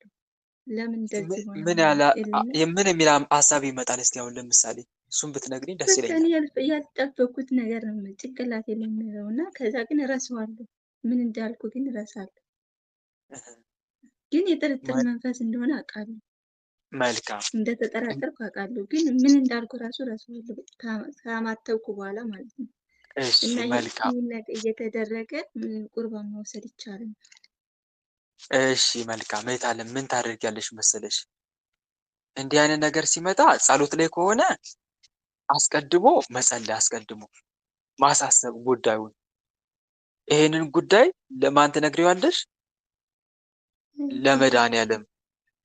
ወይም ደግሞ መልክ የምትጸልይ ከሆነ የመልኩን ባለቤትም ማናገር ትቻለሽ በዚህ ጉዳይ ላይ ይሄን ነገር ከአንቺ እንዲያደርግልሽ ማለት ነው።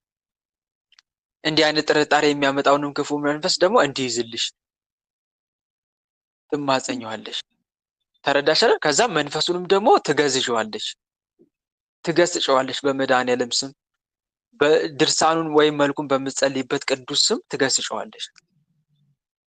ይሄን ማድረግ ስትገዘሽ መቁጠሪያም ተጠቅመሽ በቃልም መገዘት ይቻላል። እሺ ሞር መቁጠሪያ ተጠቅመን ብንገዝት ደግሞ መልካም ነው። ግን ያንን ባታደርጊ እንኳን በቃል ራሱ መንፈሱን ስርዓት ማስያዝ ይቻላል። አዝዣለሁ በመድኃኒዓለም ስም ይሄን ጥርጥርን አንሳ፣ እኔ አምናለሁ፣ ይሄ ጥርጥር ያንተ እንጂ የኔ አይደለም ብለሽ መገሰጽ። ሁለተኛ ቅዱስ ቁርባንም ከሆነ ደግሞ አንደኛ ይሄንንም ጉዳይ ማሳሰብ፣ ለመድኃኒዓለም ማሳሰብ። አለማመኔን እርዳው እያልሽ መቀበል። ምንን እርዳው?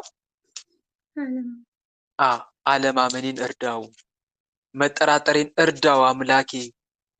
ይቺ ጸሎት በነገራችን ላይ ያ ልጁን ያስነሳለት ወይም ልጁን ከአጋንንት ስርዓት የፈታለት አባት ጸሎት ነው።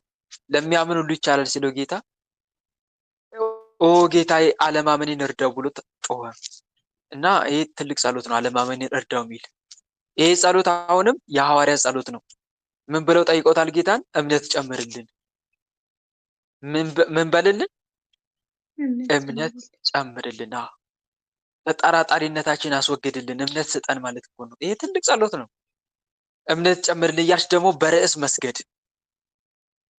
ጌታዬ መድኃኒዓለም ጥርጣሬን አስወግድልኝ፣ በእያንዳንዱ ስግደትሽ ማለት ነው። ጌታዬ መድኃኒዓለም እምነትን ጨምርልኝ፣ ጌታዬ መድኃኒዓለም የጥርጥር መንፈስን አስወግድልኝ እያልሽ መስገድ፣ ከስግደት ጋር ጸሎትሽን ማቅረብ በእያንዳንዱ ስግደትሽ ማለት ነው። ይሄ በጣም ትልቅ ጸሎት ነው። ተረዳሽ አይደል? በዚህ ማስወገድ ማሸነፍ ትችላለሽ ማለት ነው። እንትንስ ስጋ ደግሞ ማለት እዚህ ሀገር አሕዛብ ሀገር ነው ያለሁት እና ስጋ መብላት ይቻላል ነው ወይ? ስጋ ደግሞ እየተበላ ስጋ መብላት ይቻላል ነው? አማራጭ ከሌለ ነዋ። አማራጭ ከሌለ ይህንን በዚህ ጉዳይ ላይ እኮ አንድ አባት ሲያስተምሩ ነበር፣ ሲመክሩ። መምህር ስምዐ ከሆነ ባለፈው እንዲህ አይነት ጥያቄ ተጠይቀው በጾም ሰዓት እንዲህ የሆንን እንዴት እንማድረግ እንችላለን ብለው ጥያቄ ጠይቀው ነበር እና እሳቸውም በሚገባ መልሰውታል። አንድ ሰው እንዲህ አይነት አጣብቂኝ ግዳጅ ውስጥ የሚገድደው ምን ሲሆን ነው ከተባለ ምንም አይነት አማራጭ ከሌለው፣ ምንም አይነት አማራጭ በቃ ሌላ ምግብ የመመገብ ምንም አይነት አማራጭ ከሌለው ምንም ማድረግ አይችልማ፣ ይገድዳል። ምግቡ እሱ ብቻ ከሆነ መስራት እችላለሁ፣ ግን በጾም ሰዓት የራሴን ምግብ ሰርቼ መብላት እችላለሁ፣ ግን ሲፈታ ግን የእነሱን ስጋ ነው የምበለው። ይሄ ግዴ እንትን ተገድጄ የምበለው ነገር የለኝም። የራስሽን ምግብ እየተመገብሽ መኖር አትችልም እህቴ። እስቲ እንደ ሀሳብ ልስጥሽና እንደ ሀሳብ ግን በጾም ሰዓት እሱ የራሴን ምግብ ነው ሰርቼ የምበለው ነው፣ ሲፈታ ደግሞ የእነሱን ስጋ። መልካም፣ እንደኔ እንደ ሀሳብ ልስጥሽ፣ እንደ ሀሳብ ልስጥሽ። እንደ ሀሳብ የራሳችን ምግብ እየሰራን ብንመገብ መልካም ነው። ግልጽ ነው አይደል? እኔ እንደ ሀሳብ ነው የምልሽ፣ ጥርጣሬውም ስላለ። ሁለተኛ ደግሞ አማራጭ ከሌለ ባርኮ መመገብ። ምን ማድረግ? ጸሎት አድርጎ ጥርጣሬን አስወግዶ መመገብ። ምንጠራጠር ከሆነ ግን የራስን ምግብ መመገብ ይሻላል። ግልጽ ነው። ቅዱስ ጳውሎስ እንደተናገረው ማለት ነው። ቅዱስ ጳውሎስ ዕብራውያን መልእክት ላይ ምዕራፍ 10 ላይ የተናገረው ቃል አለ። ከማምኑ ሰዎች አንዱን ቢጠራችሁ አለ፣ አንዱን ቢጠራችሁ ከሕሊና የተነሳ ሳትጠራጠሩ የሚያቀርብላችሁን ሁሉ ብሉ ብሉ። ከሕሊና የተነሳ ሳትጠራጠሩ የሚያቀርብላችሁን። ጥርጣሬ ካለ ግን መብላት አይቻልም ማለት ነው። ማንም ግን ይህ ለጣዖት የተሰዋ ነው ቢላችሁ ከዚህ ካስታወቃችሁና ከሕሊና የተነሳ አትብሉ ብሎ እንደተናገረው ማለት ነው። ከሕሊና የተነሳ ማለት የምትጠራጠሩ ከሆነ አትብሉ ብሎ የተናገረው ቃል አለ። እኔም ከዚህ ቃል ተነስቼ ነው እሺ የመለስኩልሽ። ያረክሰኛል እንዲያረገኛል እያለ የምንበላ ከሆነ በጣም ችግር። በመጠራጠር የተበላ እንደሆነ ለዚያ ሰው ክፉ ነው ተብሎም ተጽፏል። ነገር ግን ስመ እግዚአብሔርን ጠርተንበት የእግዚአብሔር ስም ያነጻዋል ብለን አምነን ሁሉ ንጹህ ነው በመጠራጠር የተበላ እንደሆነ ግን ለዚያ ሰው ክፉ ነው ብሎ ተናግሯል ቅዱስ ጳውሎስ ዕብራውያን መልእክት ላይ ሮሜ መልእክት ላይ ምዕራፍ 14 ላይ ቁጥር 20። ምንጠራጠር ከሆነ ግን ያረክሰኛል እያለ የምናስብ ከሆነ ግን ለእኛ ክፉ ነው፣ ባንበላ ይሻለናል። አለመብላት ይመከራል። ግልጽ ነው። ይሄ ነው እህቴ። ተመለሰልሽ? በፊት ሙሉ እምነት ነበረኝ ኢትዮጵያ ያለው ማለት ነው። የእመቤታችን የሁሉ ማለት ሰማ እንትን የገብርኤል ምናምን ማለት ነው እና ብዙም እምነት ነበረኝ። እዚህ ጋር ስመጣ ግን ወደ መንፈሳዊ ስጠጋ ለምንድን ነው ማለት ቸላ ያልኩት? የሆነ ፍቅሩ የቀነሰብን። የምን ፍቅር ማለት አሁን የእመቤታችን በፊት በጣም የምወዳት ምናምን፣ አሁን ግን ጸሎቷ ብዙም አላደርግም፣ ስሟንም አልጠራም። ብዙ ጊዜ የገብርኤል ነው የምጠራና ለምንድን ነው ፍቅሯ የቀነሰ? ማለት የመብራን ፍቅር ቀነሰብኝ ነው አይደል? በአጭሩ መልእክት ጥያቄሽ? አዎ በቃ አሁን እንደዛ ነው። አርጋኑን ጸልይ እህት አለምዬ። እንዴት አርጋኑን የመብራንን ፍቅር እንደሚያሳድርም ልነግርሽ አልችልም። በእውነት ለእኔ ፍቅሯን ያበዛልኝ ምንድን ነው ብዬ ብጠይቁኝ አርጋኑን ነው። በእውነት እኔ የመብራን ፍቅር እጅግ በውስጤ ያደረ እየተጨመረ ከምን አንጻር መጣ ብትሉኝ አርጋኑን መጸለይ ከጀመርኩ ጀምሮ ነው። ዛሬ አይደለም አርጋኑን የጀመርኩት፣ ቆይቷል። በጣም ድሮ በሕፃንነት በልጅነት ያ ነው እኔ የማስበው። ከዛ ሰዓት ጀምሮ ነው በቃ በጣም በጣም በጣም እያየለ የመጣው ማለት ነው። እና እኔ ልመክራችሁ ወንድሞች አርጋኖን የመብርሃን ፍቅር እንዲያድርባችሁ ምን እናድርጋላችሁ? በተመስጦ ሆናችሁ አርጋኖን ጸልዩ። ልክ ከመጸለያችሁ በፊትና ከጸለያችሁ በኋላ እመቤቴ ፍቅርሽን አሳድርብኝ በሏት። ግልጽ ነው አይደል? እናቴ አሁን አርጋኖን ከመጸለያችሁ በፊት እመቤቴ ድንግል ማርያም በፊትሽ ይህን ጸሎት ስጸልይ እባክሽ ነይና ተቀበይኝ። እናቴ አንቺ ለሚጠሩሽ ሁሉ ቅርብ አይደለሽ? እናም በምጸልይበት ሰዓት ባርኪኝ፣ ይህንንም ጸሎት እጅ መንሻ አድርገሽ ተቀበይኝ እናቴ ትሏትና ይህንንም ጸሎት ተቀብለሽ ፍቅርሽን አሳድርብኝ በሏት። ምንሽን አሳድርብኝ? ፍቅርሽን አሳድርብኝ። ፍቅርሽ እንደ ውሃ በአንጀቴ እንደ ቅባት በአጥንቴ ግባ በሏት። የእውነት ታደርግላችኋለች። ፍቅርሽ እንደ ውሃ በአንጀቴ እንደ ቅባት በአጥንቴ እንደዛ ስትሏት በእውነት ታሳድርባችኋለች። በጣም በልባችሁ ውስጥ የመብራን ፍቅር ይንቀለቀላል፣ አይገልጸውም። እሷን ከመውደዳቸው የተነሳ ሁሌ ስዕሏን እጅ መንሳት ይቀናችኋል። እና በጣም ይሄ ትልቅ ነው። ፍቅሯን ያሳድርባችኋል። የእውነት በተግባር ያየሁት ስለሆነ ነው። በእውነት ፍቅሯን ያሳድርባችኋል። እናንተም ለስዕሏ እጅ ንሱ። ሁሌ ለስዕል አድኗ አይደለም እጅ ነሱ። እመቤቴ ድንግል ማርያም ክብርና ምስጋና ይገባሻል። የመድኃኔዓለም እናቱ፣ የአካላዊ ቃል እናቱ፣ እመብርሃን እናቴ፣ የመስቀል ስጦታ እያላችሁ እስቲ ስገዱላት። በስዕሏ ፊት እጅ ንሱ። በእውነት ፍቅሯን ነው የምታሳድርባችሁ። ግልጽ ነው አይደል? እና ከዛ ስዕል አድኗ ላይ እጇ አለ አይደለ? እጇን ሳሙ። ስዕል አድኗ ላይ ልክ ጸሎታችሁ ስጨርሱ እናቴ በረከትሽ ደርብኝ፣ ፍቅርሽ ያድርብኝ ዘንድ፣ በረከትሽ ያድርብኝ ዘንድ እጆችሽን እስማለሁ፣ እግሮችሽን እያላችሁ ሳሙማ። የእውነት ፍቅሯን በተግባር ነው የምታዩት እንዴት ኃያል እንደሆነ። እና በዚህ መልኩ ፍቅሯን ማምጣት ትችላለች። በቀላሉ ነው የነገርኩሽ። ሌላው ደግሞ ቅዳሴ ማርያምም እሱም በጣም አሪፍ ነው።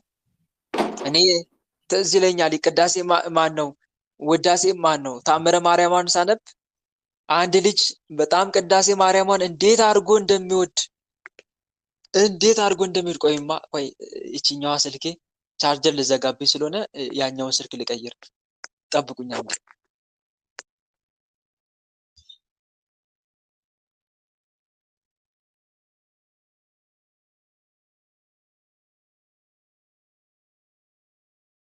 እሺ ይሰማችኋል? መልካም። እና ልጁ ማለት ነው የእመቤታችንን ቅዳሴዋን እንዴት እንደሚያደርስ ተመስጦ ነው የሚያደርሰው።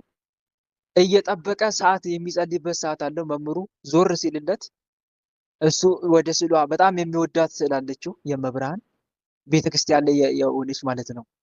ከዛ ወደ ስዕሏ እጅ ነሳና ቅዳሴ ማርያምን በተመስጦ ነው ያደርሳል፣ ይጸልያል። አንድ ቀን መብርሃን በስዕሏ ላይ አድራ አናገረችው። ደነገጠ። ከዚህ በፊት በስዕሏ አድራ አናግራው ስለማታውቅ ደነገጠ። አይዞ አትደንግጥ፣ እኔ ለሚወዱኝ ለምወዳቸው እንደዚህ ሞኝ እገለጥላቸዋለሁና አይዞ አለችው። ከዛ በኋላ እንዴት እንደምትወደው ነገረችው። እሱም ደግሞ እኔም በጣም እጅግ አድርጌ ነው የምወድሽ ይላታል። እኔ አንተ ከምትወደኝ በላይ እኔ እወድሃለሁ አለችው። እሱም ደግሞ እኔ ደግሞ ከእናት ከአባቴ በላይ እወድሻለሁ አላት። ከዛ በኋላ የበለጠ ደግሞ እንድትወደኝ ብላ መልኳን አሳየችው። ማለቴ በስዕሏ ላይ አድራ ይኸው መልኬን ጥገብ ይኸው አለችው። ሁሌም ምክንያቱም ስዕሏን እያየ በጣም ይመሰጣል። ቢያት አይጠግብም። ከዛ አሳየችው። እጅን አምጣ ብላ እጁን ይዛው ከስዕል አድኗ ማለት ነው። አስቡት። በፍቅሯ እንባውን እያወረደ እያለቀሰ እጇን እየሳመ ከዛ በኋላ መብርሃን መጨረሻ ላይ ድንግልናን ጠብቅ፣ ንጽህናን ያዝ፣ ድንግል ለእኔ ወንድሜም እህቴም ነው ብላ ነግራው ከዛ በኋላ እኔ ባታገባ መርጣለሁ ብላው ማለት ለሱ ለሁሉም አይደለም። እሺ ደግሞ ሚስት አላገባም አትወዱ ከሆነ እንዳትሉ፣ ወይም ደግሞ ባል አላገባም እንዳትሉ እና